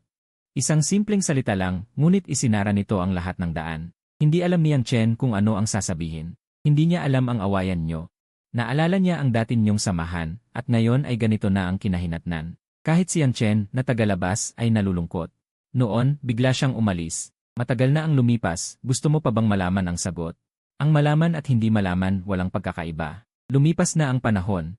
Hindi na babalik, mahinahon mong sabi. Tama nga, uminom tayo mamayang gabi. Mag-usap na lang mamayang gabi. Tahimik na ibinaba ni Yang Chen ang tawag. Wala siyang nararamdamang saya sa pagtulong sa kaibigan. Bagkus ay isang pagkalungkot. Ano ang sabi ni EQ? Tanong ni Ningyuan habang hawak ang anak. Napakatahimik, tahimik na hindi normal. Naalala ni Yang Chen kung gaano ka nawasak noon at ngayon ay lubos na kaibahan. Asawa, kung sabihin nating hindi kita pinakasalan noong una. Pagkatapos kong magdiborsyo, hahanapin kita, tatanggapin mo ba ako? Nagtitigan ang mag-asawa. Alam nilang dalawa kung sino ang bida sa tanong na ito. Si Ningyuan ay inilagay ang sarili sa sitwasyon. Sasagot ba siya ng, mahal, parang may ginawa akong mali. Alam ni Yang Chen kung ano ang tinutukoy ng kanyang asawa. Lumapit siya at niyakap ang kanyang asawa. Ang halimbawa ni Naikyu at Shen Wanzi ay nasa harapan nila, malinaw na nagpapaalala sa kanya. Gaano kahirap makuha ang kasalukuyang kaligayahan. Tanghali, itinulak ni Chen Qingqing ang pinto ng opisina. Boss, sinabi ng reception na may isang Miss Shen na gustong makipagkita sa iyo, may sasabihin daw na usapan. Nang marinig mo ito, tumahimik ka. Noong huling pagkikita, nagkunwari kang estranghero at umalis. Ngayon na dumating na ang kabilang panig, tila may mga bagay na hindi maiiwasan. Papasukin na siya. Nang makita ni Chen Qingqing si Shen Wanzi, kahit na babae siya, hindi rin niya maiwasang humanga. Dinala niya si Shen Wanzi sa opisina. At taktika siyang umalis. Saglit lamang, ang opisina ay naiwan na lang kayo ni Shen Wanzi, ang dating magkaibigan noong bata pa. Nagtinginan ng walang masabi. Sa wakas, ikaw ang unang nagsalita, binibining Shen. Ano ang pakay mo sa akin? Ang dating magkaibigan noong bata pa, hindi nila akalain na ngayon ay tatawagin siyang Binibining Shen. 3 salita lamang, ngunit maraming bagay ang nalampasan. Sumakit ang dibdib ni Shen Wanzi. Parang may kutsilyong pumuputol-putol. Narinig ko na ikaw ay kapos sa pera kamakailan. Mayroon akong kaunti dito, sapat na upang malagpasan mo ang pagsubok na ito. Sabi ni Shen Wanzi habang naglalabas ng isang card. Inilapag ni King sa mesa. Nang makita ito, mahinahon mong sinabi, bawiin mo yan. Hindi mo kailangang mag-alala. Narinig ito ni Shen Wanzi at nag-aalalang sinabi, ayon sa iyong pagkatao. Hindi ka hihingi ng pera kay Yang Chen kung hindi talaga kailangan. Pinutol mo ang kanyang sasabihin. Sinabi ko na, ito ay aking bagay, hindi mo kailangang pakialaman. Wala ka ring karapatang pakialaman. Kung ito ay para sa nangyari noon, para magbayad. Wala nang kailangan yon. Hindi na kita galit, kung galit ako sa iyo sa loob ng maraming taon. Hindi ba't mapapagod lang ako? Ikaw mismo ang nagturo sa akin ng isang aral, walang taong hindi mabubuhay kung wala ang isa. Dapat mas maintindihan mo. Mukhang maganda ang iyong kalagayan nitong mga nakaraang taon. Tama ang desisyon mong sumama kay tita noon. Binabati kita. Naramdaman ni Shen Wanzi. Ang iyong pagtutol sa kanya at ang dating hindi na maibabalik. Hindi na niya kayang aliwin ang taong iyon. Sa tuwing lalapit siya, ang sasalubong sa kanya ay matatalim na tinik, hindi ang malambot na puso. Tinignan ni Shen Wanzi ang card sa mesa. Mahinahon siyang nagsabi, Yekyu, gusto ko lang tumulong. Sa harap ko, hindi mo kailangang magpakatatag. Kung hihingi ka ng pera kay Shen Siwei, lalo ka lang hahamakin ng mga walang utang na loob na Shen. Hindi ko inaasahang mapatawad mo ako sa pag-abandona ko sa iyo noon. Ngunit kung magtatampo ka sa akin, ang masasaktan sa huli ay ikaw at ang iyong karera. Pangako mo sa akin, tanggapin mo ang perang ito. Ngunit sa iyong paningin, ang pagbibigay ni Shen Wanzi ng pera ay dahil lamang sa pagkakasala sa nararamdaman para sa inyong relasyon. Kinamumuhian mo ang perang ito na pumapalit sa damdamin. Mas gusto mo pang isanla ang iyong sasakyan at bahay kaysa tanggapin ang perang ito. Muling tahimik ang opisina. Nakita ito ni Shen Wanzi at alam niyang matigas ang ulo mo sa ilang bagay. Kung ipipilit pa, lalong lalala ang pagkainis. Isipin mo na lang may paraan pa. Kaya ibinalik ni Shen Wanzi ang card. Iniwan niya ang kanyang contact number. Kung hindi ka tulungan ni Shen Siwei, tandaan mo, pumunta ka sa akin. Huwag kang magpakatatag. Tayo. Gusto sabihin ni Shen Wanzi na may pangako tayo. Na maging kanlungan ng isa't isa. Ngunit nang malapit na niyang sabihin, hindi niya ito masabi. Yekyu, ang pagtataksil ng walang utang na loob, wala siyang magawa kundi panoorin. Dahil ngayon ay asawa ka na ng iba. Sa kabilang banda, si Shen Siwei ay abala buong umaga. Sa wakas ay natapos na ang mga nakatambak na gawain. Nagmamadali siyang nag-order ng paborito mong pagkain at nagtungo sa destinasyon. Nang dalhin niya ang magandang lunchbox sa kumpanya, nagulat si Chen Qingqing. Bakit siya rin dumating? Anong oras dumating ang boss mo sa opisina kaninang umaga? Tanong ni Shen Siwei. Si Chen Qingqing ay may kakaibang pagkakonsensya sa harap ni Shen Siwei. Hindi ba't mag-asawa kayo at magkasama sa isang kama? Bakit kailangan mong itanong sa akin kung anong oras pumasok ang asawa mo? Baka hindi umuwi ang boss kagabi. Naisip ito ni Chen Qingqing at may naunawaan siya. Mga 9:00, sagot ni Chen Qingqing. Pagkatapos ay tumingin siya sa magandang lunchbox na hawak ni Shen Siwei. Ilang taon na siyang empleyado.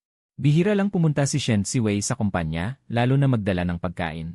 Ilang araw na siyang pumupunta at hindi umuwi ang boss kagabi. Ito ba ay pagkasira ng relasyon ng mag-asawa? Sa ganitong paraan, malamang ay siya ang may problema. Ngunit ang nasa opisina.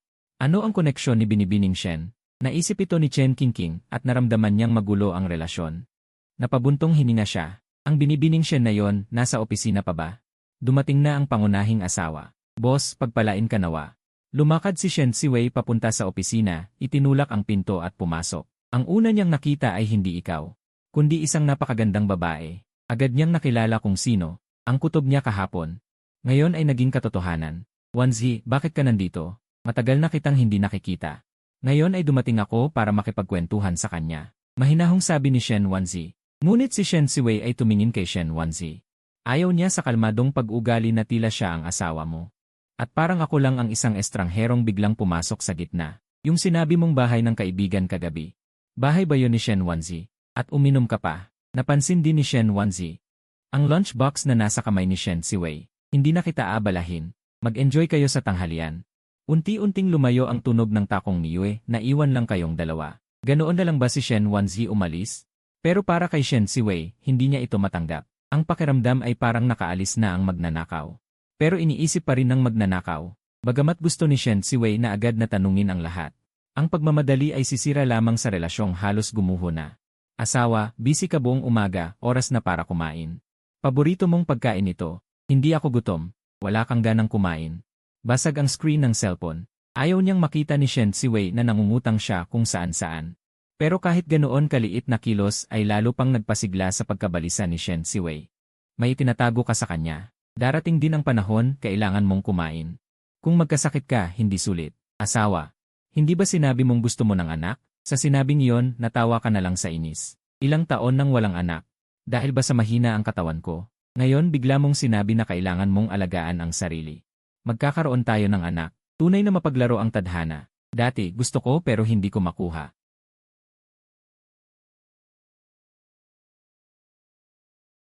Walang masabi si Shen Siwei, kaya nagbago na lang ng usapan. Subukan mo muna kung masarap ang pagkain.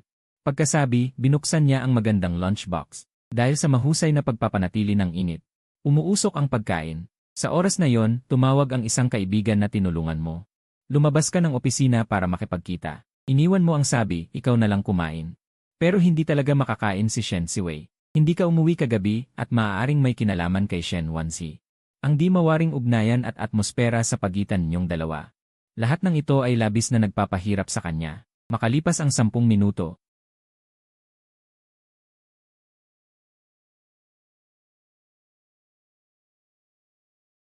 hindi ka na ba mag-internet? Parang may pag-aatubili siyang harapin si Shen Siwei sa opisina. Sa nakikita, hindi mo na siya pinahirapan. Diretso kang bumalik sa opisina. Yung assistant ko, tila natatakot sa'yo. Natural, ayaw ni Shen Siwei na malaman mo na sinubukan niyang kunin ang assistant mo. At maglagay ng tao sa tabi mo. Sino bang makakatagal sa ganitong sakit na pagnanais na kontrolin? Baka ayaw niyang makagambala sa pribadong oras nating mag-asawa. Asawa, kumain ka na muna. Malalamig na ito. Wala kang maganda sa pagpapakumbaba ng asawa mo. Nasabi na ang dapat sabihin. Pareho na kayong matatanda, sapat na ang ganito. Hindi siya umupo sa sofa, kundi bumalik sa opisina, iniisip kung paano makukuha. Ang huling pondo, nakita ni Shen Siwei na wala sa iyo ang atensyon. May pagdilim sa kanyang mga mata. Ngayong araw, isinuot niya ang paborito mong estilo ng bestida. Pero hindi niya makuha ang atensyon mo. Mabuti na lang, nasa pinakamagandang edad pa siya bilang babae. May sapat na kapangyarihan para mabawi ang puso mo. Habang ikaw ay nag-iisip, kung kanino hihingi ng huling pera, biglang may pabango. Si Shen Siwei mula sa likod. Dahan-dahang lumapit. Inikot ng kanyang mga braso ang leg mo, napakalapit ng dalawa. Sa nakikita, kumunot ang noo mo. Huwag kang lumapit ng ganito, hindi ako sanay. Asawa, nakalimutan mo ba kung gaano tayo kasaya noong unang taon ng kasal? Noon, gusto mong pahirapan ako hanggang tanghali bago pumasok sa kumpanya. Sa sinabing iyon, sa mukha ni Shen Siwei, biglang namula ang kanyang pisngi. Shen Siwei, hindi ako ang nakalimot, kundi ikaw. Tinawag mo siya sa kanyang pangalan. Ang ganitong pagkakalubog sa masayang alaala ay biglang nagising si Shen Siwei. Ang iyong walang pagbabago ay nagpapataas ng kanyang pakiramdam ng panganib.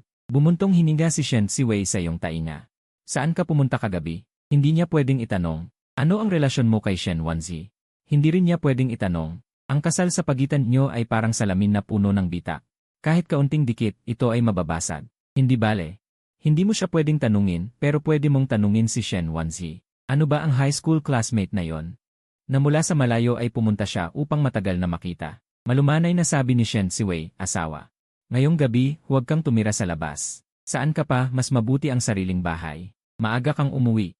Hihintayin kita sa bahay. Ako mismo ang magluluto ng hapunan para sa'yo, okay? 752 malamig na sabi ni EQ, ano, ngayon ikaw na ang namamalimos na umuwi ako. 753 noong araw, kapag umuwi ka sa inyo, 1 buwan kang nananatili. Ngayon, 1 araw lang akong hindi umuwi, ikaw naman ay naiinip na tumayo. 754 sinamantala niya ang pagkakataon at hinalikan ang iyong matalas na mukha. Ang ganitong pagmamahalan ng mag-asawa ay nagbigay sa kanya ng kaunting aliw. 755 mahal, tandaan mong umuwi ngayong gabi. Hihintayin kita sa bahay. 756 si Shen Siwei ay nag-atubiling tumingin pa sa iyo ng ilang beses bago umalis. Pagkatapos umalis ni Shen Siwei, 757 isang magaan at maliksi na figura ang pumasok. Boss, okay ka lang ba? 758 walang gana mong sinabi, ano bang mangyayari sa akin? Sa isipan ni Chen Qingqing, 750 ang opisina ay dapat na parang digmaan, pero tila hindi iyon ang nangyari. Ang boss mo ay payapang-payapa pa rin. 706 sa halip, yung dalawang lumabas ay may lungkot sa kanilang mga mukha. Ano ba talaga ang nangyayari? Pagbalik ni Shen Siwei sa kotse, 761 tinawagan niya si Shen Wanzi. May gusto akong pag-usapan sa'yo. May oras ka ba? 762 bukas na lang. Walang oras ngayong hapon, sagot ni Shen Wanzi. 763 hindi man lang nagtanong kung ano ang pag-uusapan. Alam na ng dalawa, wala man lang pagbati ng magkaibigan. 764 ibinaba ni Shen Wanzi ang telepono. Sa sandaling iyon, nasa kanyang gusali na rin siya ng kumpanya. Ang tawag ni Shen Siwei, 765 hindi siya nagulat. Kung gusto magkita, magkita. Kung gusto mag-usap, mag-usap. 766 ang mga taon ninyo ay hindi isang bagay na dapat ikahiya. Nag-isip siya sandali, 767 pagkatapos ay kinuha niya ang mga dokumento ng Shen Group sa mesa. Ang ilang bagay ay kailangang bayaran. Kung hindi mo hahabulin ang pamilya Shen, 768 siya na mismo ang gagawa. Pagkatapos ng trabaho, siguro hindi sapat ang inuman kagabi. 769 sunod-sunod na tawag ni Yang Chon. Bago ka pumunta sa bahay ng kaibigan, nagdala si Zhaoli ng laruan para sa pamangkin. 770 habang umiinom, sumali rin si Ningyuan. Gusto lang ng mag-asawang ito na magtanong 771 tungkol sa iyo at kay Shen Wanzi. Nakipagkita ba siya sa iyo ngayon? Tanong ni Ningyuan. 772 uminom ka ng isang baso. Nagkita kami. Sinabi ba niya sa iyo 773 kung bakit ka biglang umalis noon? Tiningnan mo ang mag-asawa, sa kakabumuntong hininga, 774 at isinalaysay ang lahat. Alam niyang kapos ako sa pera. Gusto akong pautangin, 775 pero hindi ko tinanggap. Iyon lang. Wala nang ibang nangyari. 776 nasiyahan na ba ang inyong pag-usisa? Pagkasabi mo, nagkatinginan sina Ningyuan at Yang Chon. Ang iyong pagiging prangka ay hindi nila inasahan. 777 sabi nila, kapag ang isang tao ay kayang magsalita ng mahinahon tungkol sa isang bagay, ibig sabihin ay nakalimot na siya. 778 pero may problema. Kung tunay na nakalimot, bakit hindi tinanggap ang perang pang-emergency? 779 tiyak na may hindi maiiwasang dahilan. Pasensya na, tinanong ni Shen Wanzi ang tungkol sa iyong kalagayan. 780 wala akong itinago. Halos lahat sinabi ko sa kanya. Nagsisisi ang tono ni Ningyuan. 781 ang mga lalaki ay may pride. Kapag nasa baba, tiyak na ayaw mong harapin ang dati mong minamahal. 782 pero paulit-ulit na nagtanong ang kabilang linya. Ang pag-aalala sa kanyang mga salita ay hindi peke. Pakiramdam ni Ningyuan 783 ay parang nakikipag-usap siya sa asawa mo. Sinabi ko na lang, wala namang problema. 784 kinuha mo ang baso at sumimsim. Hapon na. 785 ginamit ni Shen Siwei ang kanyang hintuturo at hinawakan ng tubig. Ang huling beses na nagluto siya ay matagal na. 786 buti na lang may katulong na si ate. Medyo nakagawa siya ng isang masaganang hapunan. 787 sa oras na yon, tumunog ang telepono. Akala ni Shen Siwei ay tawag mo pero ang kanyang ina ang tumatawag. 788 Siwei, matagal ka nang hindi umuwi para sa hapunan. Kung hindi ka busy ngayong gabi, 780 umuwi ka. Ang ibig sabihin ni Wang Yun ng matagal nang hindi umuwi ay isang linggong hindi nakabalik sa bahay ng kanyang pamilya. 770 ito ay dahil sa ugali ni Shen Siwei. Madalas siyang umuwi sa bahay ng kanyang pamilya at manatili ng ilang araw. 771 ang ganitong kilos ay nagpapahiwatig sa pamilya Shen na ang kanilang anak na babae ay hindi gaanong pinahahalagahan si EQ. 772 kung ang mag-asawa ay masaya, sino ba ang laging tatakbo sa bahay ng kanyang pamilya? Ang sisihin ito, 773 bilang asawa, may responsibilidad siyang hindi matatakasan. Nang marinig ang malambing na boses ng kanyang ina, nahirapan si Shen Siwei. 774 tiningnan niya ang pagkain sa mesa. Ma, nagluto na kami ng hapunan dito, 775 kaya hindi na ako uwi. Nang marinig ito, hindi natuwa si Wang Yun. Dati, kapag tinatawag siya para kumain, 776 sumusunod agad siya. Hindi naman malayo ang distansya ng dalawang bahay. Bakit biglang nagbago ang anak na babae? 777 mas importante ba si EQ na walang kakayahan kaysa sa sarili niyang ina? Kahit anong pilit ni Wang Yun, 778 hindi niya mapauwi ang kanyang anak para kumain. Napuno siya ng pakiramdam na hindi pinapahalagahan. Sa huli, napilitan siyang ibaba ang telepono, 779 at pinatigil na bumalik bukas. Nakita ito ni Shen Mubay at nagtanong, sinabi ba ni ate na uwi siya para kumain? 800 lalong nagalit si Wang Yun. Malamig na sabi ni EQ, ano ngayon, ikaw na ang nagmamakaawa sa akin na umuwi at manatili. Dati, kapag umuwi ka sa bahay ng mga magulang mo, isang buwan kang nandoon. Ngayon, isang araw lang akong hindi umuwi at naiinip ka na. Nakita ni Shen Siwei na naiinis kang tumayo. Sinamantala niya ang pagkakataon na halikan ang iyong malinaw na balangkas ng mukha. Ang pagmamahalan na ito ng mag-asawa ay nagbigay sa kanya ng kaunting aliw. Asawa, ngayong gabi ay umuwi ka sa bahay. Hintayin kita.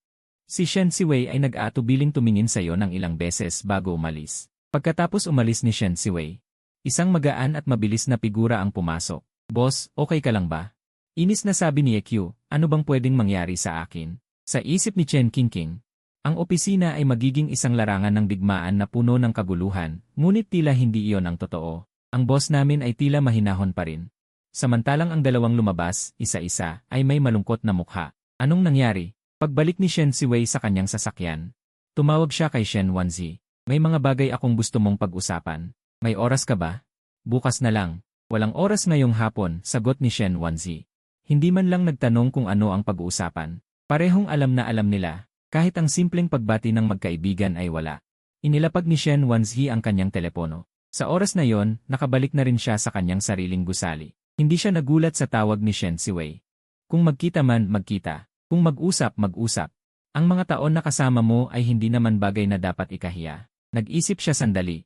Pagkatapos ay kinuha ang dokumento ng Shen Group na nasa mesa. May mga bagay na kailangang bayaran. Kung hindi mo hahabulin ang pamilya Shen, siya na mismo ang gagawa. Pagkatapos ng trabaho, marahil ay hindi sapat ang inumin kagabi. Paulit-ulit na nagpapaalala si Yang Chon. Bago ka pumunta sa bahay ng kaibigan, nagdala si Zhao Li ng laruan para sa kanyang pamangkin. Sa pag-inom, sumali rin si Ning Yuan. Ang mag-asawang ito ay nagtatanong lang tungkol sa iyong mga bagay kay Shen Wanzi. Nakipagkita ba siya sa iyo ngayon? Tanong ni Ning Yuan. Uminom ka ng isang baso. Nakita ko na siya. May sinabi ba siya sa iyo? Kung bakit siya biglang umalis noon? Tiningnan mo ang mag-asawa pagkatapos ay bumuntong hininga. Sinabi mo ang lahat. Alam niyang kailangan ko ng pera. Gusto niyang magpahiram sa akin. Hindi ko tinanggap. Iyon lang. Wala nang ibang nangyari. Nasiyahan na ba ang inyong pagkamausisa? Pagkasabi nito, nagkatinginan sina Ning Yuan at Yang Chon. Ang kanilang pagiging tapat ay lampas sa inaasahan nila. Sabi nila, kapag ang isang tao ay kayang sabihin ang isang bagay ng magaan, ibig sabihin ay nakakalimot na sila.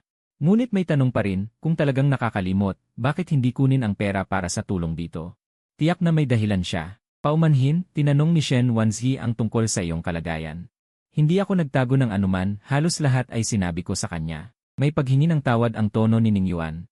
Ang mga lalaki ay may dignidad, sa panahon ng kahirapan, tiyak na ayaw nilang harapin ang dating minamahal. Ngunit paulit-ulit na nagtanong ang kabilang linya, at ang pag-aalala sa mga salita ay hindi peke, kaya naramdaman ni Ning Yuan na parang sumasagot siya sa tawag ng iyong asawa. Sabihin mo na lang wala namang problema. Kinuha mo ang baso at sumipsip. Hapon na. Bahagyang dumampi ang hintuturo ni Shen Siwei sa tubig ng tagsibol. Matagal na ang huling beses na nagluto siya. Mabuti na lang may katulong na si ate, sapat na upang makagawa ng isang desenteng hapunan. Sa oras na yon, uminday ang telepono. Inakala ni Shen Siwei na tawag mo ito, ngunit hindi niya inaasahan na ang kanyang ina ang tumatawag.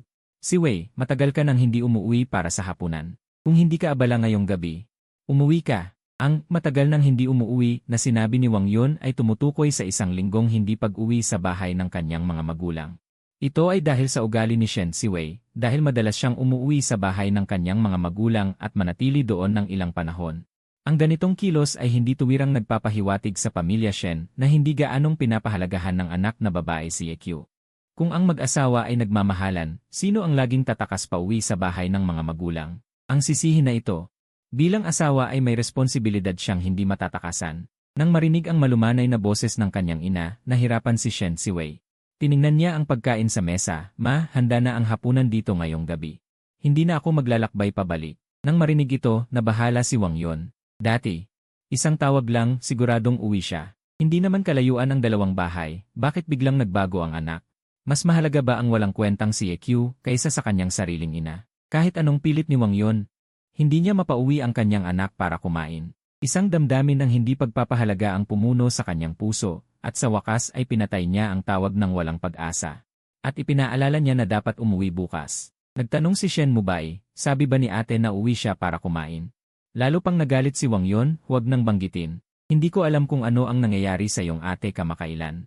Sa lasing na pampalumang iyon, pinainom kanya kaya una kang pina-apologize sa kanya, ngayon ay hindi na umuwi. Sinabi ni Shen Mubay na nagkukunwaring walang pakialam, ang ate ko ay sentimental lang, at dahil kakagaling lang niya sa sakit, inaalagaan pa siya. Mahirap tanggihan ang kanyang kahilingan, kung ako iyon, matagal ko na siyang sinipa ang lalaking iyon na walang silbi. Ang paliwanag ni Shen Mubay ay medyo gumaan ang loob ni Wang Yun, sa tingin ko, ang kasal ng ate mo at siya ay patay na sa pangalan, buti na lang walang anak sa lalaking iyon, bukas pag-uwi ng ate mo. Kukumbinsihin ko siya, maagang hiwalayan, para maagang makalaya, narinig ito ni Shen Mubay at tumango. Kahit pangalawang kasal na, maraming gustong tumulong sa pamilya Shen, ang loob ng pamilya Shen ay marami. Wala dapat ikabahala, ang asawa ni Shen Mubay na si Mo Kyuyon, nang nakikinig ay nanginginig ang takot. Narinig niya na minsang binanggit ni Shen Mubay, na kahit ganito kalaking utang na loob ay kinasusuklaman nila. At gusto pa nilang putulin ang lahat ng ugnayan, upang takasan ang konsensya, at siya mismo ay napangasawa dahil sa kanyang magandang mukha, ngunit ang tao ay tumatanda, at sa oras na yon. Kaya ba siyang sipain ni Shen Mubay? Labis siyang kinakabahan, ngunit hindi niya ito maipakita. Hindi rin inakala ni Shen Mubay na ang kanyang mga salita ay unti-unting magdudulot ng pagkasira ng kanyang kasal. Dito, si Shen Mubay ay walang alam sa mga pangyayari sa bahay ng kanyang pamilya. Ang paglitaw ni Shen Wanzi ay nagpapahirap sa kanyang pagtulog. Wala siyang sinasabi sa kanya, at kahit ang kanyang background ay napakalalim, mayroon siyang matinding pakiramdam. Malapit na siyang hiwalayan ng asawa, at sasama kay Shen Wanzi, sa pag-isip lang ng eksenang iyon.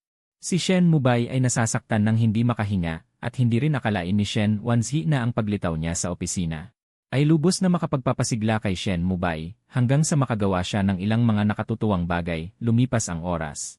Dumilim na ang gabi, ang pagkain sa mesa ay uminit at lumamig, si Shen Mubay ay hindi naghintay sa iyong pag-uwi. Nang akala ni Shen Mubay na hindi ka uwi ngayong gabi, may ingay ng sasakyan sa labas ng bakuran, bumaba ka mula sa passenger seat. Ang hangin ng gabi ay nagpahilo ng kaunti, pinainom ka ng maraming alak ng mag-asawang sina Mingyon at Yang Cheng upang malaman ang tungkol kay Shen Wanzi. Pagpasok mo sa sala, si Shen Mubay ay naging isang mabait na asawa. Tinulungan kang tanggalin ang iyong jacket. Asawa, maghahanda ako ng sabaw para sa iyong hangover. Magpahinga ka muna sa sofa, huwag nang mag-abala, dumiretso ka sa kwarto. Gusto kong matulog ng maaga, tumanggi ang asawa sa mga tungkulin. Si Shen Mubay bilang asawa ay kailangan pa rin gawin ang kanyang mga gawain. Kailangan pa rin niyang gawin ito, nang dinala niya ang isang mangkok ng sabaw sa kwarto, narinig niya ang tunog ng tubig sa banyo. Nakita niya ang iyong cellphone na nasa bedside table. Noong unang kasal ay nagtitiwala sila, bihirang hawakan ang cellphone ng isa't isa. Sa sandaling ito, si Shen Mubay ay may pagnanais na alamin saan pumunta ang asawa kagabi. Si Shen Wanzi ay pumunta sa kumpanya upang magbalik-tanaw o ipagpatuloy ang lumang relasyon. Nag-isip siya ng paulit-ulit. Sa huli ay pinili niyang tiktikan ang iyong cellphone, naalala niya ang password at na-unlock ito, binuksan ang chat API. Walang nakitang account ni Shen Wanzi. Sa halip ay mga taong hindi niya kilala, bahagyang nakasimangot si Shen Mubay. Binuksan niya ang isa at tiningnan, ang nilalaman ay tungkol sa paghiram ng pera, binuksan ang susunod. Pahiram pa rin ng pera, tiningnan niya ang mga nilalamang ito, nakaramdam siya ng lungkot. Ang agwat sa pagitan ng mag-asawa ay napakalalim na, mas pinili ng asawa na humingi ng tulong sa mga kaibigan kaysa sabihin sa kanya. Ang listahan ay puno ng mga kaibigan, si Shen Mubay ay direktang nag-type sa search bar ng Shen Wanzi. Ang resulta ay walang nahanap minsan. Walang sagot ay mas nakakabahala kaysa may sagot, ang koneksyon ni na Shen Wanzi at ikaw ay malabo.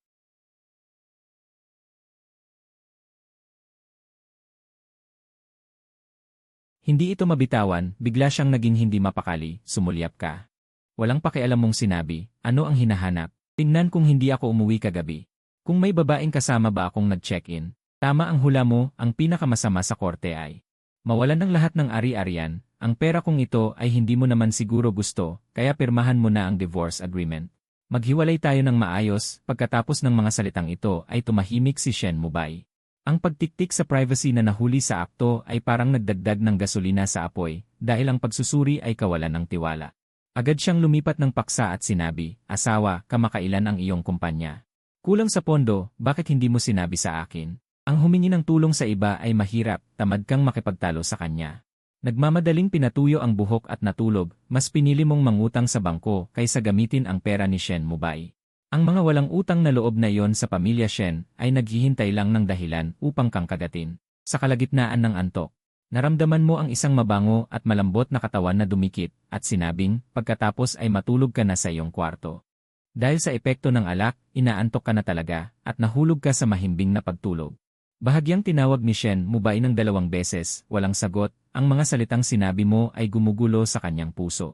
Kung may babaeng kasama kang mag-check-in, tama ang hula mo. Mahigpit kanyang yakap ng hindi namamalayan. Kung may babaeng talagang agaw sa iyo sa tabi niya, mababaliw siya. Minsan na siyang nawalan, hindi na niya kayang mawalan muli. Mga salitang galit na umamin sa pagkakamali. Walang alinlangan, pinasigla nito si Shen Wei. Ang dating nagyelong dilag ay tila nagiging isang mayelong puso. Hinalikan kanya sa labi, ang kanyang maninipis na kamay ay marahang humahaplos sa iyong mukha. Matagal na siyang hindi nakikipagtalik sa iyo. Ikaw na kalahating gising ay puno ng malalambing na salita sa iyong tainga.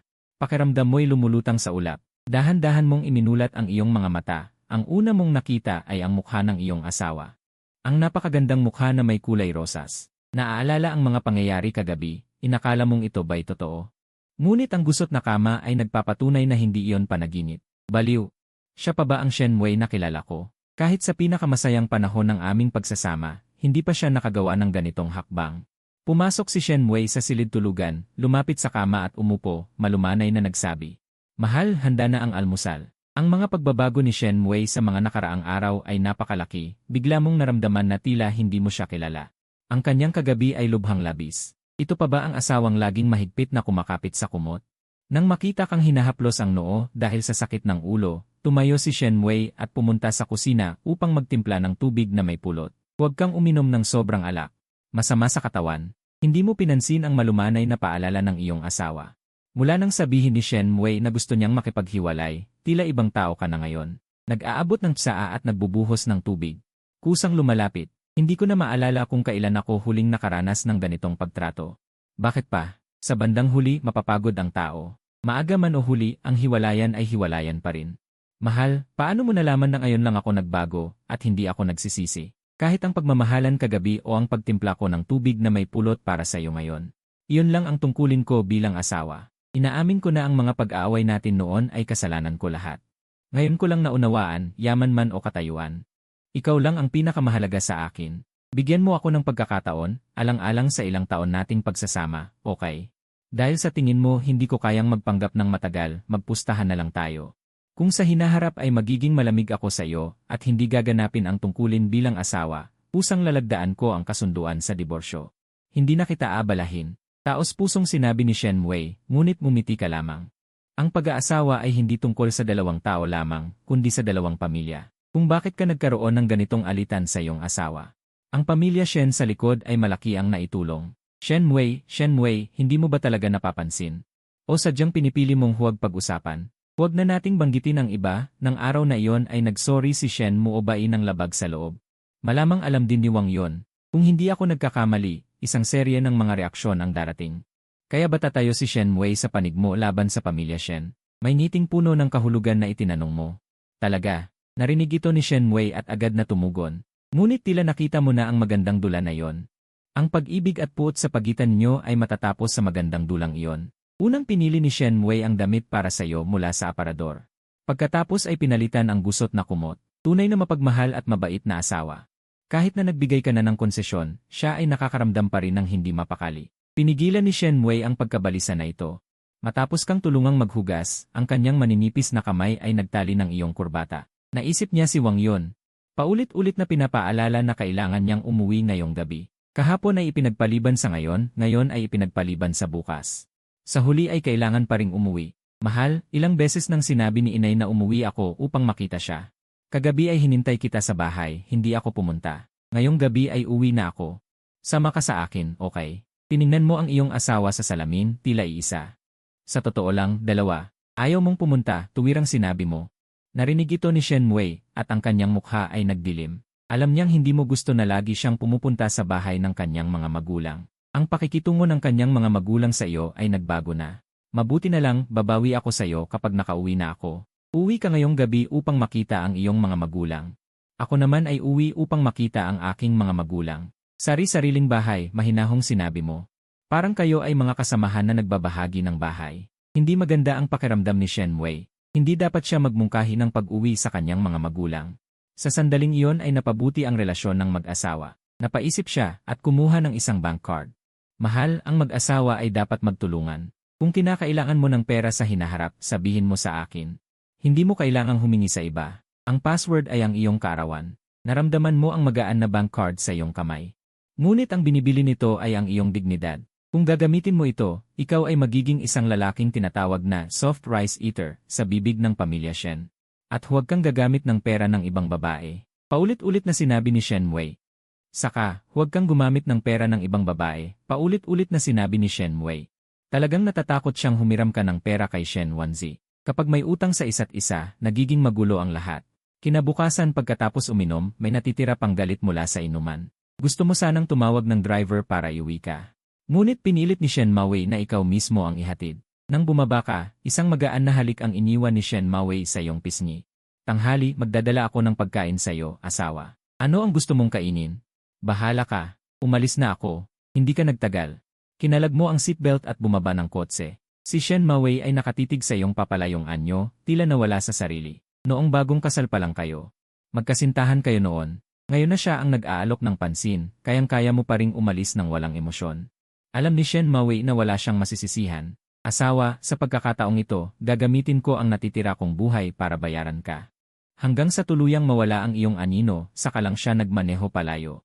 Hindi siya pumunta sa kumpanya, kundi sa lugar na napagkasunduan kahapon ni Shen Wanzi. Makalipas ang kalahating oras, sa loob ng cafe.